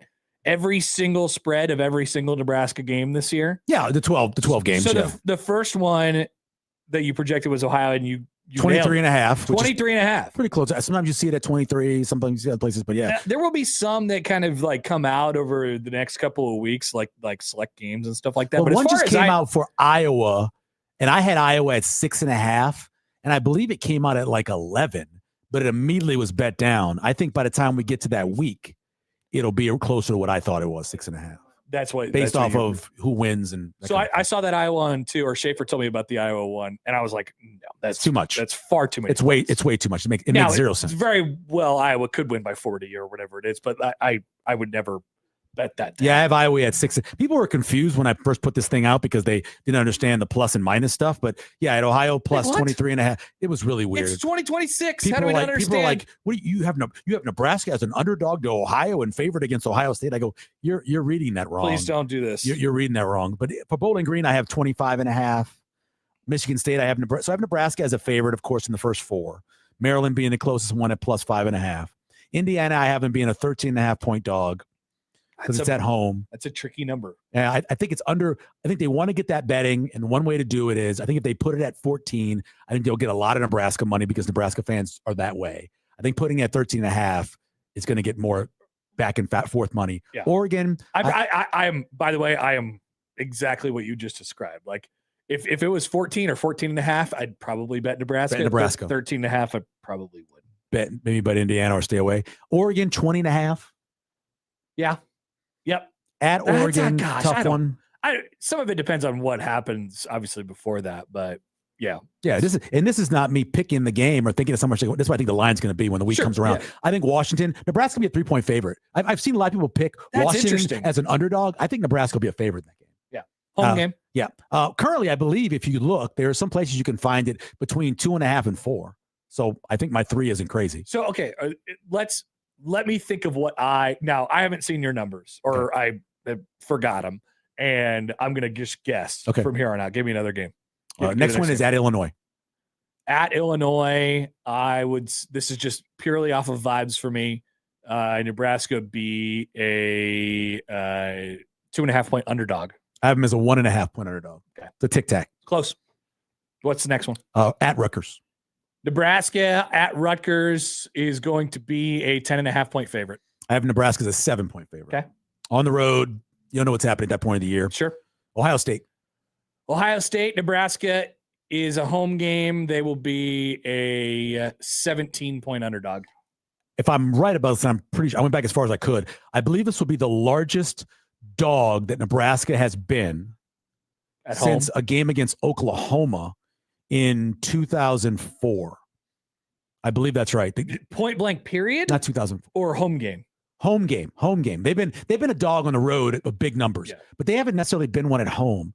And I went back and I looked. What's the first the Joe Gans game where Joe throws the pick right at is that 2008? It would have been 2008, right? Yeah. Where he throws the pick, the first play of the game, and Oklahoma runs it back. Yeah. I believe they were like a 17.5 point favorite. That was like game. a 60-something to, yeah. Yeah, so I think that's the biggest dog among the numbers I could find. I have them at 21.5. 21.5. Which would be the biggest one that I could find at home as an underdog for Nebraska. Yeah, it'd be pretty, yeah. Late in the season, I don't know. It could be off the rails. Sure, you just never know. But just looking at it now, how good Ohio State is projected to be, and again, there's always a number move a little bit the week before Michigan, but under Ryan Day, they have been solid before that. And then Iowa, by the time we get there, usually it's in the same range every year. Usually it's 3. Somewhere between, yeah. Well, I believe I looked at it. It was like 4.5. There was a 4.5 in there. There's a 6 in there.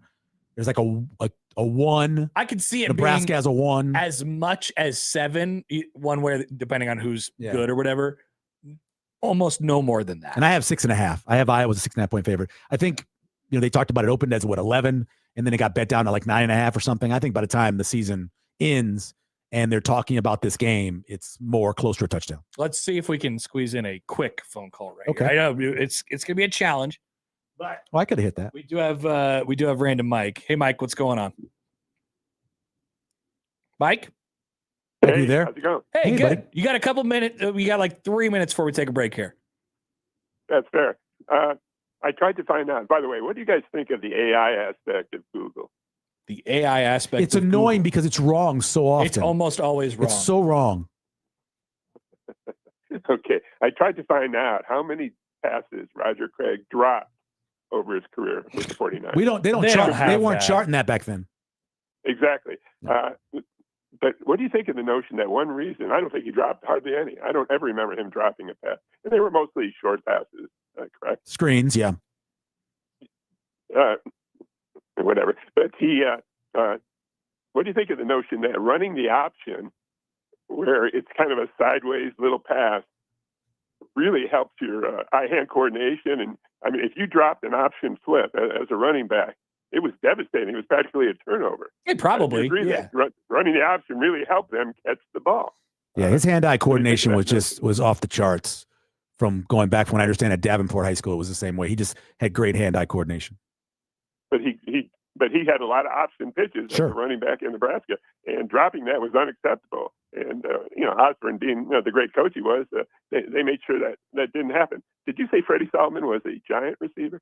I mean, he was a good size for what he was. Like thick. He must. What he weighed like 225. 5'11", 185. No, he Freddie was Solomon only a little played that much, really? Yeah, I remember him in 1981 being the thick guy at the wide receiver spot. That's what I remember. I'm more a fan of the AI Google. I just think it's more complete, and it is wrong at times. There's no doubt about it. But I think you guys use it a lot. Am I right? No, I don't. I avoid using it as much as I can. I tried it. Like I do Yeah. Google stuff, and I'm almost sure about it, and then the Google AI says it's right, then I'll do it, but try not to. Okay. Because look, last week it had Johnny Rodgers as one of the guys that had 1,000-yard receiving at Nebraska, and it was wrong. Well, that was on Wikipedia. Well, that's was where it weird. came from. It Yeah. initially came from a Chat GPT thing. That was weird. Yeah, and Emmett Johnson having 100 yards rushing and receiving, it kind of reminded you of Roger Craig and two guys I've never heard a bad thing about. A great speech by Roger, and it was great news. I know Gary Sharp was really big on pushing him for the Hall of Fame, and that's just great news. And wishing him best with his dementia. Take care, guys. Thanks, Mike. Appreciate the call. Yeah. And no doubt about it. Kenneth writes in and said, "Holy smokes, is that Nebraska ball, Mike?" No, that's random, Mike. Random. Haven't heard for Nebraska ball, Mike. He'll check in every. Usually there's a topic, right? There's something that happens. Yeah, I would imagine we would hear from Nebraska ball, Mike, at some point before football season starts. To Makes sense. Get the people going with some sort of speech or something like that. But yeah, good to hear from Random Mike, our dear friend as well. All right, like I said, want to hear from you guys. 402-951-1620. Michael, you still have your free entry to the Oregon game, the Oregon trip. I do have that in my pocket. I Yes. have one in my pocket as well. We still have an hour of the show, so maybe I'll use mine because I get to roll mine over for the rest of the week. Michael's not going to be here the rest of the week, Exactly. so he's probably got to spend it. I will think of something during the break. He's probably got to use it today. We'll come back. We'll free ball. We'll have Michael Brunts at about 9:15. We'll be right back after this on 1620 The Zone.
balling, now I'm free balling, now I'm free balling, now I'm. It's time for Free Balling, where the producer reads questions on things happening in the world of sports. Connor and Mike will have the answers. All right, we're on to fall camp week 2. We'll have things from the Huskers this week, but not in free balling. Free balling is where we talk about other stuff. So what are the other things today, Joey? Yeah, the non-Husker stuffs, like this one. Atlanta Braves pitcher Chris Sale was ejected as the umpires walked onto the field in the Braves' 2-1 victory over the Yankees on Sunday. It was the same umpiring crew that called him for a balk during his Saturday start. Will Sale ever ditch his reputation of being a hothead? No. I mean, he's the guy who destroys uniforms because he doesn't the only like thing them. I know about him Yeah. is the uniform thing. Yeah, he was in the American League then, though, wasn't he was a Red Sox at that point. I He's been remember a that. White Sox, a Red Sox, and now an Atlanta Brave. And so he got called for a balk in the game on Saturday. He was still unhappy about it on Sunday. He's not pitching on Sunday. The umpires, do their little walk from left field onto the field. They walk right in front of the Braves dugout. And Chris Sale's giving it to him. He's not really moving. He's just standing on the rail of the dugout, just giving it to the umpires. And one of them turns around and goes, "See ya!" Kicks him out before they even do the meeting. Were they at home? Yeah, they were on the road. Oh darn! You can't even go home. Yeah, so I don't know. Maybe he just probably chilled the clubhouse for 2 hours until they went home yesterday. So no, he's not going to ditch that reputation, and I don't think he minds it. I think he's really okay with his situation. Some people need that. Yeah, that's his deal. His superpower. He's just mad at stuff. Like the Hulk, right? Yeah. Secret is I'm always When angry. he gets mad. I'm always angry. Exactly. Joey, what's next? Speaking of baseball, the Field of Dreams game is this week in Dyersville, Iowa. I did not even know that as well. That's right. Put it on your sports calendar, Joey. Well, I got some preseason football. But anyway, Netflix will broadcast the game, and reportedly Kevin Costner will appear on the broadcast. That's right. Will Netflix ever find their way broadcasting live sports? I don't think they've done, they're always going to have a great number when they put on an NFL game, especially if it's on Christmas or something like that. And I haven't noticed that the broadcasts of these sporting events that they have done have been that bad, like obscenely bad. Looks like the broadcasts have been terrible. I just don't know if they're going to really find a niche here. The only thing I've ever seen on there, I saw the boxing. They did the NFL Christmas game. The Christmas game, Steelers. and I saw boxing.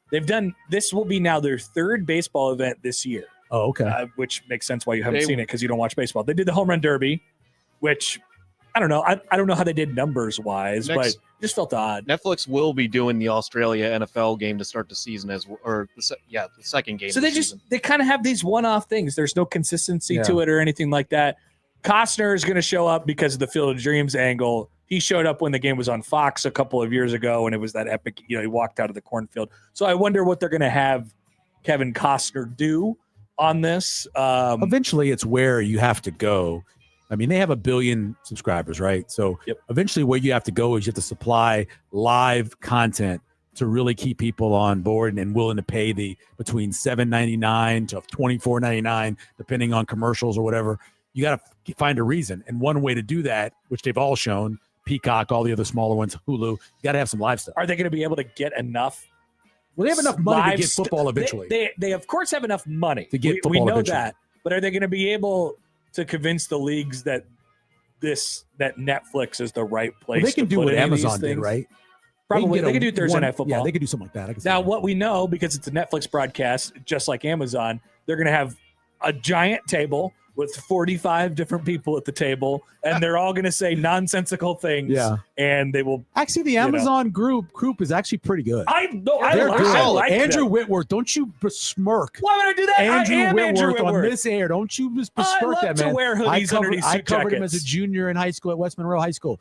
I would never. Okay, and I think it's pretty good. Sherman's fine. I think they do a good job. I like to Ryan Fitzpatrick. He's fine. I can't wait to see that crew when I'm up in Green Bay for Thursday night. I'm not like a huge. I don't really like Ryan Fitzpatrick on those. But Really? Whitworth is good. Yeah, I don't Richard watch a Sherman lot is of good. those. I think I actually watch them. They're interesting. And I like Clarissa Thompson. I think And she's Clarissa really Thompson good at her as well. job. But anyway, they have a million people at this table, so I'm excited to see what Netflix does with the Field of Dreams game, which is this Thursday, Joey. I'm going to be watching Packers Steelers preseason on KTV with Kevin Harlan on the call. Oh, wow. Talking about somebody I can't stand. There's nobody I hate listening to more on TV or radio than Kevin Harlan. Mike Schaefer loves Kevin. Can't stand There you go. him. Listen on. He's so Can't bad at his stand job. It's Yeah, also on so the bad. NFL Network, and they'll probably have the Steelers broadcast crew. They don't understand how bad at his job he is. I don't think you understand. Especially on the definitely radio. don't. Especially on the radio. He has no idea. He can't see the field. He doesn't use a spotter. He's brutal. Constantly making mistakes. And he's like, he doesn't know who he caught it. It's center mass. But And he he's says outside it the numbers. in And a great tell me who voice. the person is. He says it in a great tell me voice. who caught the ball. No, Michael, he says it in a great voice. What Voice. a voice. I want to know what's happening. So next, bad. Joey. Speaking of football, Adam Vinatieri decided to do stand-up comedy for his Hall of Fame induction speech, Good for him. poking fun at Bill Belichick, Pat McAfee, and his own wife. Is this a good use of a Hall of Fame speech? It wasn't very well done by Adam Vinatieri. He was sort of awkward. I'm always interested in what these players want to do for their Hall of Fame speeches. And some guys go the serious route, and some guys just get up there and they kind of rip it, and they just thank people, for 30 minutes or whatever it might be. Adam Vinatieri was basically just like telling random stories, and he made fun of Bill Belichick because he said Bill Belichick's not here because, He's at a God cheerleading knows North Carolina competition. needs him, or something like Yeah. that. At a Basically making fun about how North Carolina sucks at football. He said something about Pat McAfee holding his balls. That was I heard that. Which was brought in his wife, obviously, as well. Kind of a weird speech by Adam Vinatieri. My favorite of all time speeches is Alan Page. Alan Page at the time was on the Supreme Court, the state of Minnesota. And all he talked about was the need for education dollars, and making sure that our young people are better educated in America. It was a great got a platform. speech. It was a great speech. Talked about what he wanted to talk about. Talked very little about football. Just talked about what he wanted people to know about. Everybody's watching. Everybody was watching it. You got a chance to say something that's really going to be impactful for people. Side note, Michael, who is the kicker? My theory is that every generation has a kicker of the generation. Okay. Adam Vinatieri is the kicker of my generation. Oh, sure. Who's the kicker of your generation? Kicker of my generation probably would be that most people knew. Probably Ralph Bernershka. Because Ralph had some incredibly huge kicks in big games, and then went on for a little while to host Wheel of Fortune. That's It might have been Ralph pretty Bernershka. notable. And then Gary Reprimian when I was a kid, obviously, because how good he was. Right. The Kansas City Chiefs kicker. What's his name?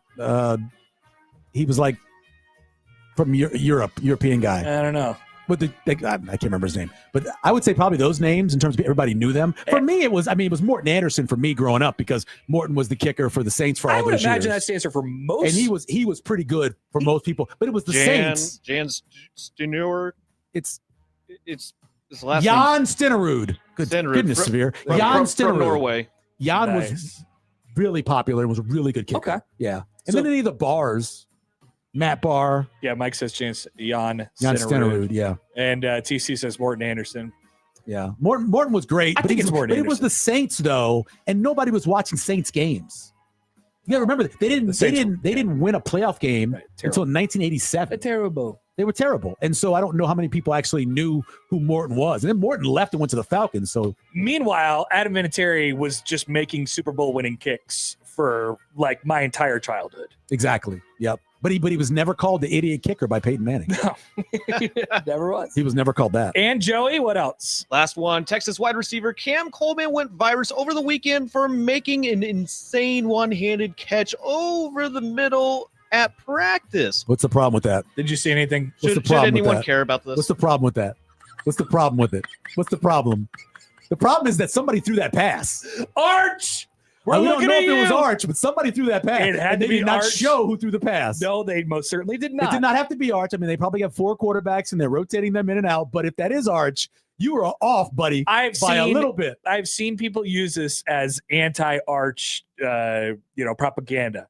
They've said Arch must have thrown that pass because it was so bad and it was way behind him. But he did reach like 8 feet behind him and He's caught got a it with huge one hand. Yeah, we talked about this wingspan, right? Yeah. 3 feet either way. Yeah. Still, that's bad. Should anybody care about this? Or are you more thinking about how bad Arch Manning is? Well, it did make me think that maybe Cam Coleman might be worth a little bit in terms of the Heisman because you look at him, he's like, was that plus 375 or something like that?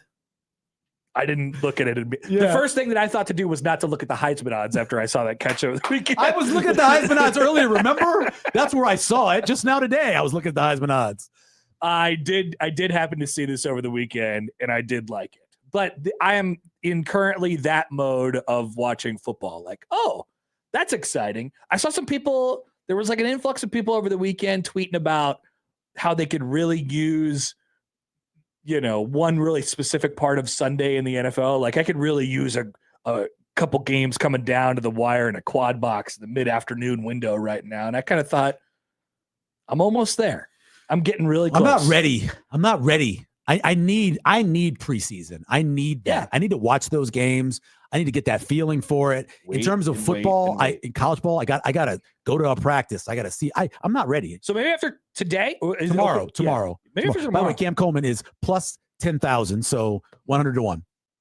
Which, by the way, better odds than Anthony Calandria. Yeah, go back and look over the last 20 years. I believe 11 of the 20 have either been odds off the chart or more than plus 1. It usually is not one of those top 4 or 5 There's a bunch of them. Joe Burrow, for example, was a great example of that. Way off the road. By the way, Aaron and Papillion writes in on YouTube. Did Joey say he went virus? That's right. That's in honor of our dear friend John Bishop. Sometimes you got to go virus. John, for whatever reason, decided that he was not going to pronounce the word viral correctly and decided he was going virus like he was an old man who Is had that a right? disease. Yes. Okay. Well, he is an old man. Remember when he went viral back in November for saying that it was Horse crap call. Oh yeah, sure, yeah. when his reaction to it the next day was, well, I guess I'm going virus. He's mixing up 2020 and COVID with now. Classic old man John. And for some reason that is stuck. All right, we'll take a break. Michael Brunts, another Michael, coming up on 1620 The Zone.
Broncos country, let's ride.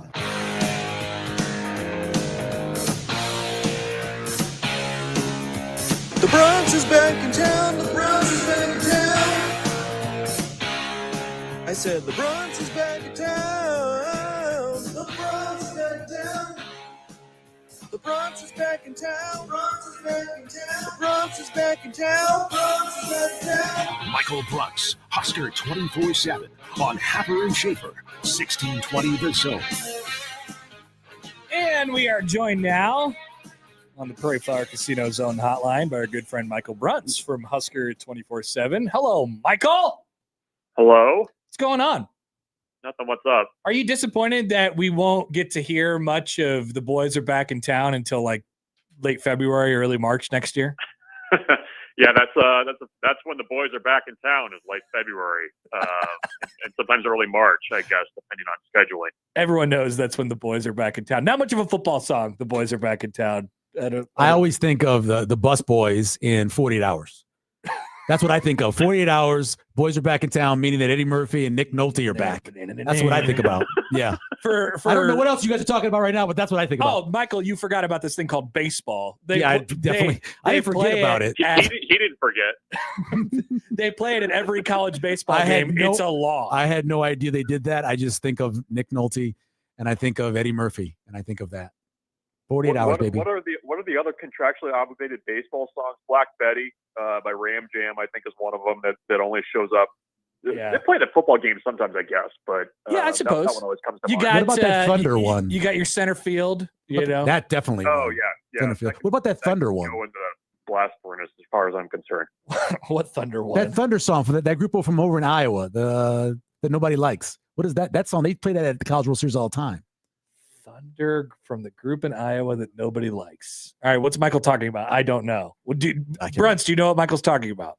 I'm Googling exactly what It was the song. It was the song that the guys from baseball, D1 baseball, hated every time they played it at the College World Series, and it had something about thunder in it.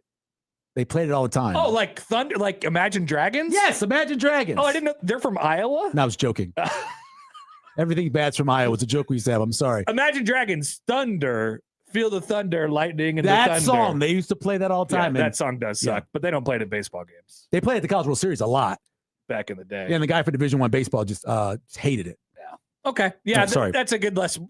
Brunts, we could create an album or something like that in the offseason. There are albums for that. And I bought one for my son. He's got a CD. Greatest baseball songs. I just bought it for him. Yeah, it's gonna have some of the good ones. It does. All right, so we're about a week through camp here, Brunts. At this point, we'll have a little open viewing period tomorrow for Nebraska football. Michael Severe, very, very excited. What time about is this. going to be? I need to know. Yeah, Michael needs to know about all these things at this point. What have you taken away so far, if anything, in the availability / what you've seen and heard so far? Yeah, I'm not sure on time tomorrow. I'm guessing late morning, Michael. If that helps you at all. I like late morning. That's good. Late Don't they morning's do good. afternoon I practices? thought they did afternoon practices too. They don't do that anymore. Well, I don't know. That's the big mystery, and a lot riding on that decision. So we'll see what they come up with. What have I learned?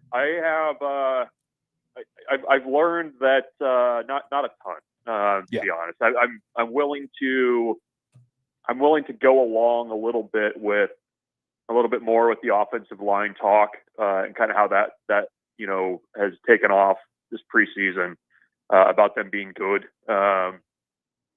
Let's see. Another thing I learned, and not just Matt Rule talking about him, but Victor Evans. Is not a name that we probably had in the. If you were choosing your horse for that corner position opposite of Andrew Marshall, which I guess is how we refer to it now. It was like, okay, is it Danny Odom or is it going to be Andrew Marshall? And I don't think anybody was really accounting for Vic Evans.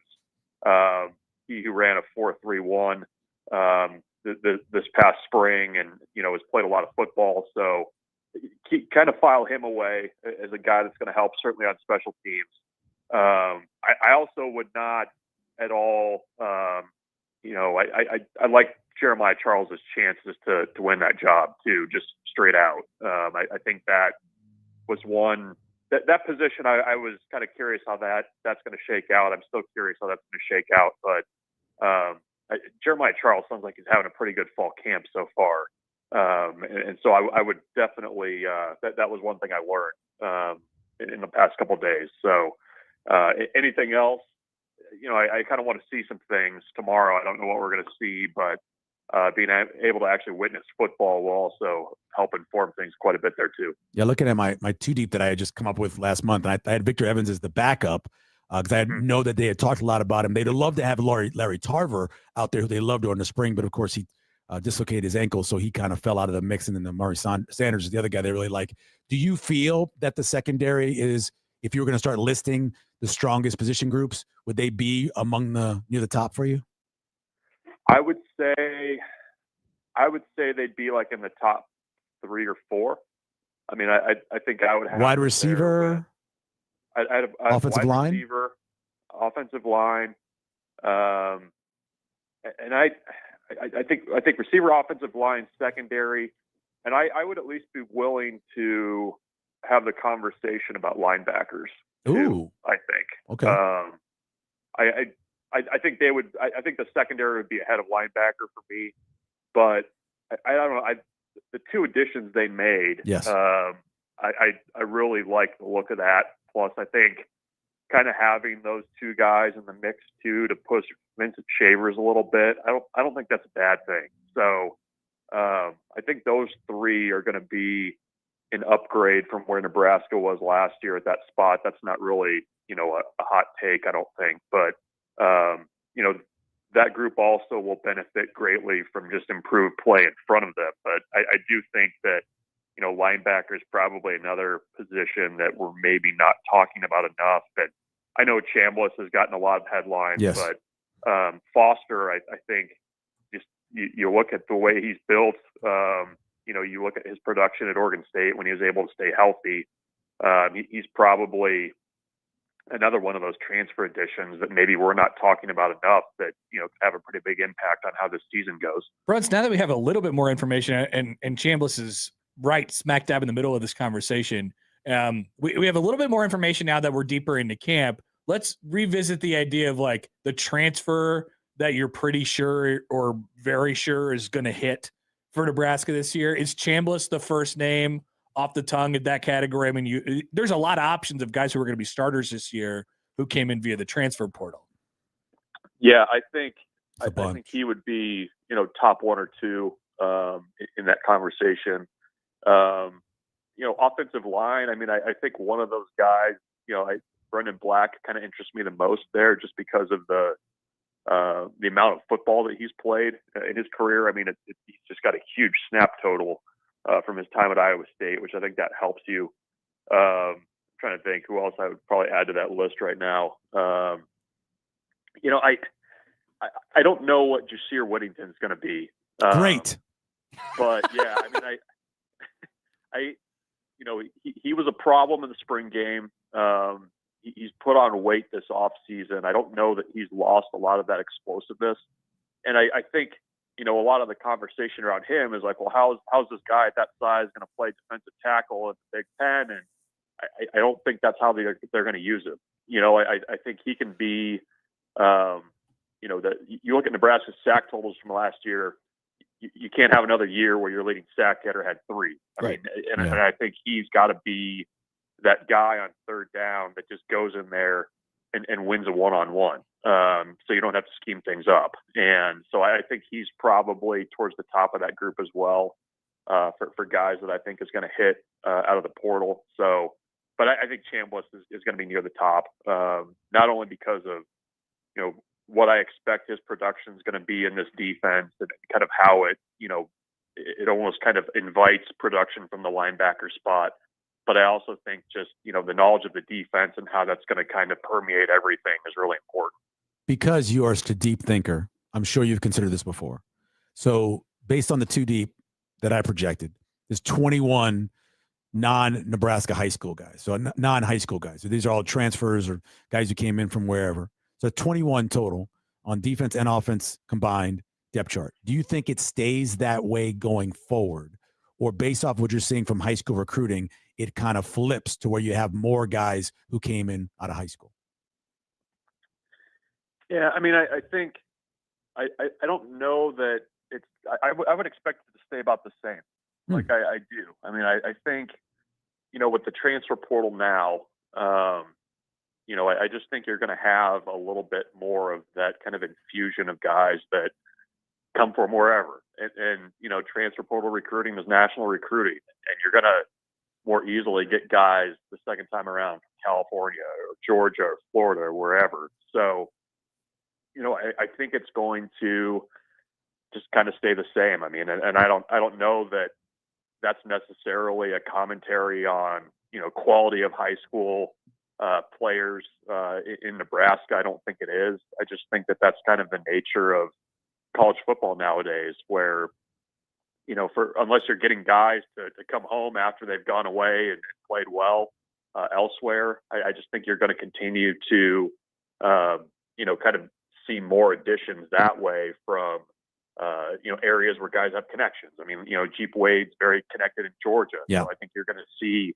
more of that via the portal and continued recruiting over the next few years. And so I'd say about the same. I mean, I think that's going to be kind of standard for the way things go. Brent, speaking of two deep step charts, whatever it might be, Rule mentioned kind of offhand, we were talking about Jeremiah Charles on Saturday, this idea that, they have a good feeling about who their starters are at this point, and they're looking for guys who can kind of play roles. And I sort of took that as a bigger picture, like, oh, I mean, we know that they're an older group. We know that they're a more experienced group at this point.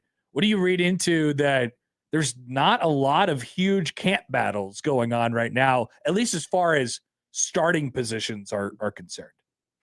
Yeah, I mean, I think what he's referring to is, you do have, when you kind of look at Nebraska's classes and the roster and the way that things are spread out, it's really heavy in the middle. It's a lot of third-year guys getting into their fourth years. I guess maybe I took that as, guys embracing roles on special teams and guys kind of finding situational type roles, maybe on defense or something like that, where they can impact things. So, the other conversation on Saturday was just about the improved athleticism of the roster. And, he went through the list of what guys are lifting and what they're running and that kind of thing. But, I think when you have a little bit more of an athletic team, it should show up on special teams. And you should be able to find, 30-year guys that, even if they haven't had a big role for your roster up to that point, you would hope that by that third year, you're able to kind of sell the option of special teams and not have to twist guys' arms to understand the importance of it. So, maybe that's a little bit of a challenge for Brett Maher to kind of find those guys that can help him there. But, I think they do have overall better depth this year. But I also, like you said, I mean, I don't think that there's a ton of just complete, elbows out type position battles right now, as we even sit here just a week into fall camp. Accountability. I was talking about Nickelback, and the song is Rockstar. Dear God, that's how far off I was and what I was thinking about. That's so just so you know, I was that far off. Wow. Yeah, Nickelback and Rockstar. Are they Canadian? I don't know. We used to always joke from that Iowa. We used to joke that they were from Iowa, that Iowa fans loved Nickelback. This is back in the days. I never knew where they were from. But that sounds like a great joke on Facebook. Rockstar. No, it was actually on MySpace. Rockstar was the song I was thinking about. And yeah, I apologize for being all over the place. Anyway, I'm 57. They played Rockstar every time I would go to some place. 2002? That was sports. They would play this. They still play Rockstar now. I don't know. I was at a football game last year where they were playing Rockstar. It was Nebraska. I haven't been to a College World Series game in the stands since they're at Rosenblatt. Wow. I think I'm good about that decision now, apparently. Look, I'm with you. I was there 2 years ago for an LSU game, and I know I heard Rockstar, and Nickelback is the group I was talking about. So, yeah, I apologize. Accountability, whatever they call it. Sorry. Yeah. All right, Bruns. Now that we got to the bottom of that, Man. we'll. Imagine dragons out here catching strays. I know. Isn't that sad? Isn't that sad? I actually have one more for you. Do you think before today there has ever been a Nebraska baseball player who made it on Bruce Feldman's college football freaks list? A former Nebraska baseball player.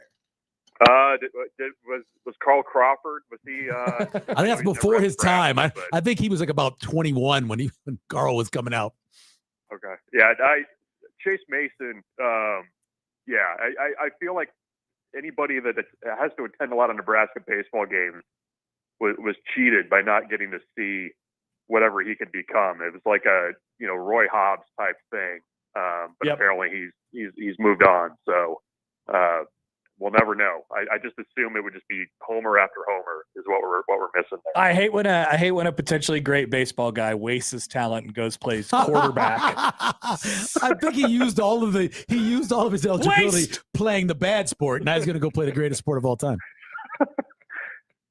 All right, Bruns. Well, thanks for dropping by. As always, we appreciate it, and we'll talk to you later. Yeah, take care, guys. Michael Bruns from Husker 24/7. 21 is a lot. 21. So 21 transfer or portal players in your 2 deep. And so we're talking about what, 40 guys? Yeah, in a 2 deep you have 44. Yeah. You go based off of what we have. No, I have some of them. I have like for backup defensive tackle, I have Tyson Terry and I have Moore, both of them. So it's an extra player. Sure. And one of those guys is a transfer.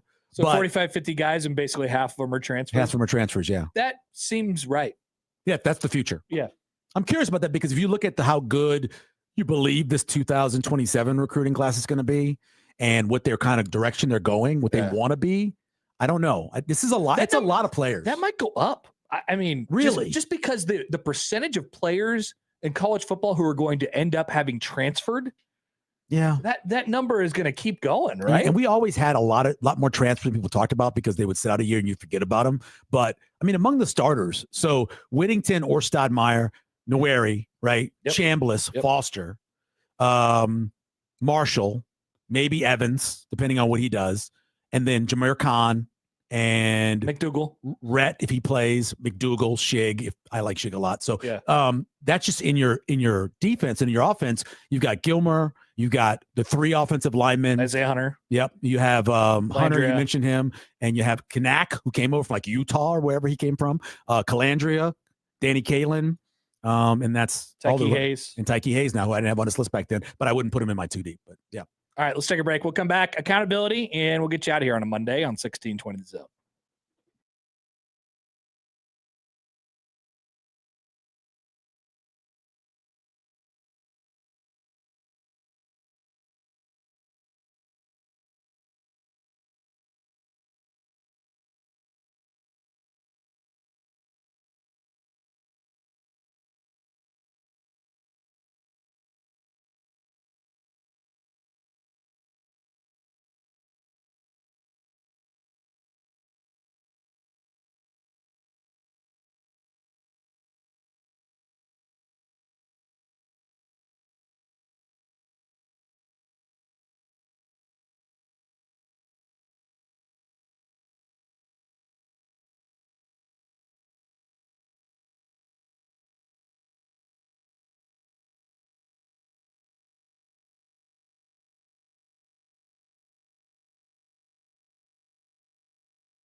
Our thanks and deep appreciation for Michael Severe for being here yet again. Well, thanks for having me. It's always fun to do a show with Michael Severe. Thanks for having me. It's fun. Of course. Thanks for filling in on such short notice and for being mad at Schaefer and still doing it. I'm gonna be up anyway. So what the heck? And you've already prepped the show. I've already prepped for a show.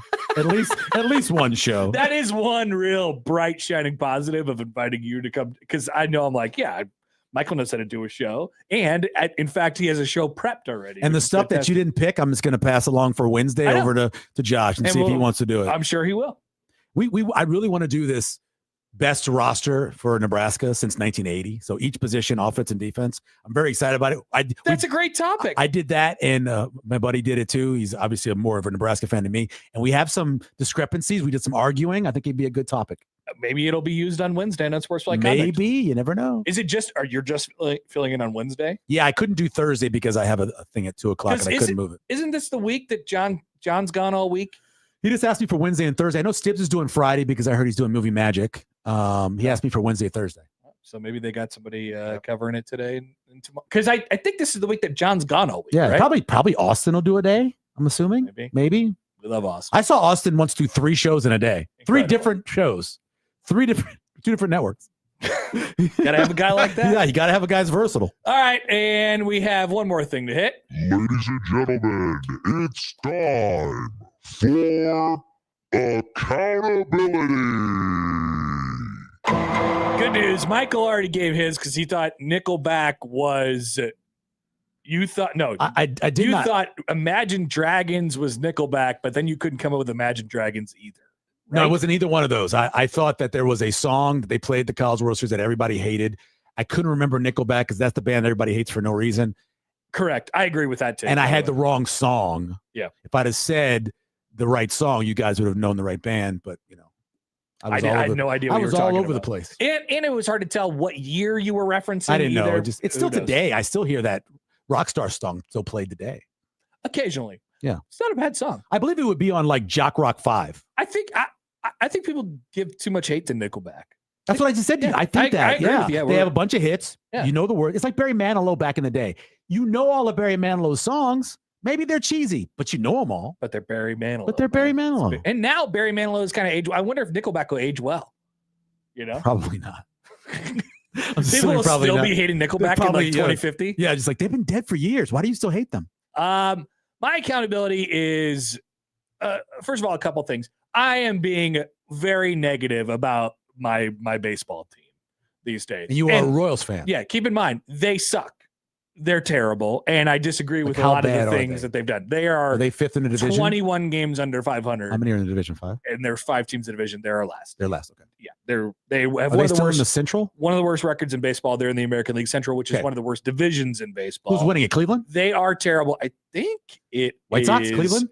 Cleveland Detroit? at this exact They moment. have all. No, it is Chicago. The White Sox. The White Sox. Wow. The Southsiders. They're That was my second guess. so everybody's in contention in that division except for one team, and that's my That's team. the Royals. Okay. So I'm being too snarky about them these days. I want to cut down on my snark about the Royals. And so I did a tweet earlier because the Royals are playing the Dodgers, of course, the best team in baseball tonight, and they're facing the best pitcher in baseball tonight, Tarek Skubal, who got traded to the Dodgers, who you don't probably know who that is. No idea who that is. But he was like the CC Sabathia. The guy from Pittsburgh isn't the best pitcher in baseball? No, he actually is he not not good very anymore? good right now. Oh, no. He The is- LSU kid? He's like throwing like 92, and everyone's wondering why. Oh, no. I know something is Can I happening. give you a tip? They took away his power like Henry Rowan Gardner. Can I give you a tip as an Yes. old person? You got your World Series. I know. It was the most improbable That's what I was gonna say. run I should be of excited. back-to-back years, like the Saints winning And it happened and at the Super Bowl perfect time. 44. I was like 23. It's just It was take that amazing. and be happy that happened. I really should be. Always fall back on the fact that you got a World Series from the Royals, an improbable Yes. championship. I agree. I'm going to think about that more. Yeah, you should. Thank you, Michael. Mhm. Joey, what do you got? That's what I think about with the Boston Celtics, given their current situation. Why did you even? They're a large market. It's not even close to They being the should same have every thing. year. This is Kansas City Royals. Yes. You know, the Yeah, Boston Celtics, the most titles, second most titles in basketball history. Come on, it's not the same thing. Okay, then I'll say Green Bay Packers because they barely get to the Super Bowl. Barely get to the Super Bowl, right? Or- I believe. Did they they have the rarely- most they rarely- championships? Yeah, but Of all- that they're all the most happened. championships, That happened in the years that Schaefer would say does not count, even though the NFL was established like 5 decades. Yeah, you before. got your one. 1927? I still count championships in the 20s. He Sure. he does You not give your count. Canton Bulldogs, you have their championship still? Yeah, we'll count that. Okay. Mike Schaefer will not count the Vikings' lone NFL championship. He won't. He wouldn't count anything. that's Detroit not the Lions Vikings. hold on to theirs. I guarantee that. Yeah, I'm guaranteed. They hold on to it. I make those legitimate. The Packers one is a little bit more. It's still not legitimate like the Royals. It's not as improbable as the Royals. That's right. That happened. You guys got the greatest recently. free agent pickup ever in Reggie White. So you can't they be did. considered like the Royals. What's the greatest free agent you ever brought in? I don't know. Gil Mesh. He played for the Mets. Yeah, I think he. I remember that guy. Anyway, my accountability is Kendrys Morales. I don't know. I mispronounced that Kansas City Chiefs kicker. and Jan then Stenerud. Jan Yeah, Stenerud. that's not your fault. I mean, you look at that, it doesn't look like Jan Stenerud. It's not your Well, fault. It's not Giancarlo's fault. You mentioned European names, so that's common to call someone Jan when it's spelled like that. All right. That's our accountability. Michael, thank you again. And that is the show. If you miss anything, 1620thezone.com is where you can find it. Crossover with Matt's coming up next.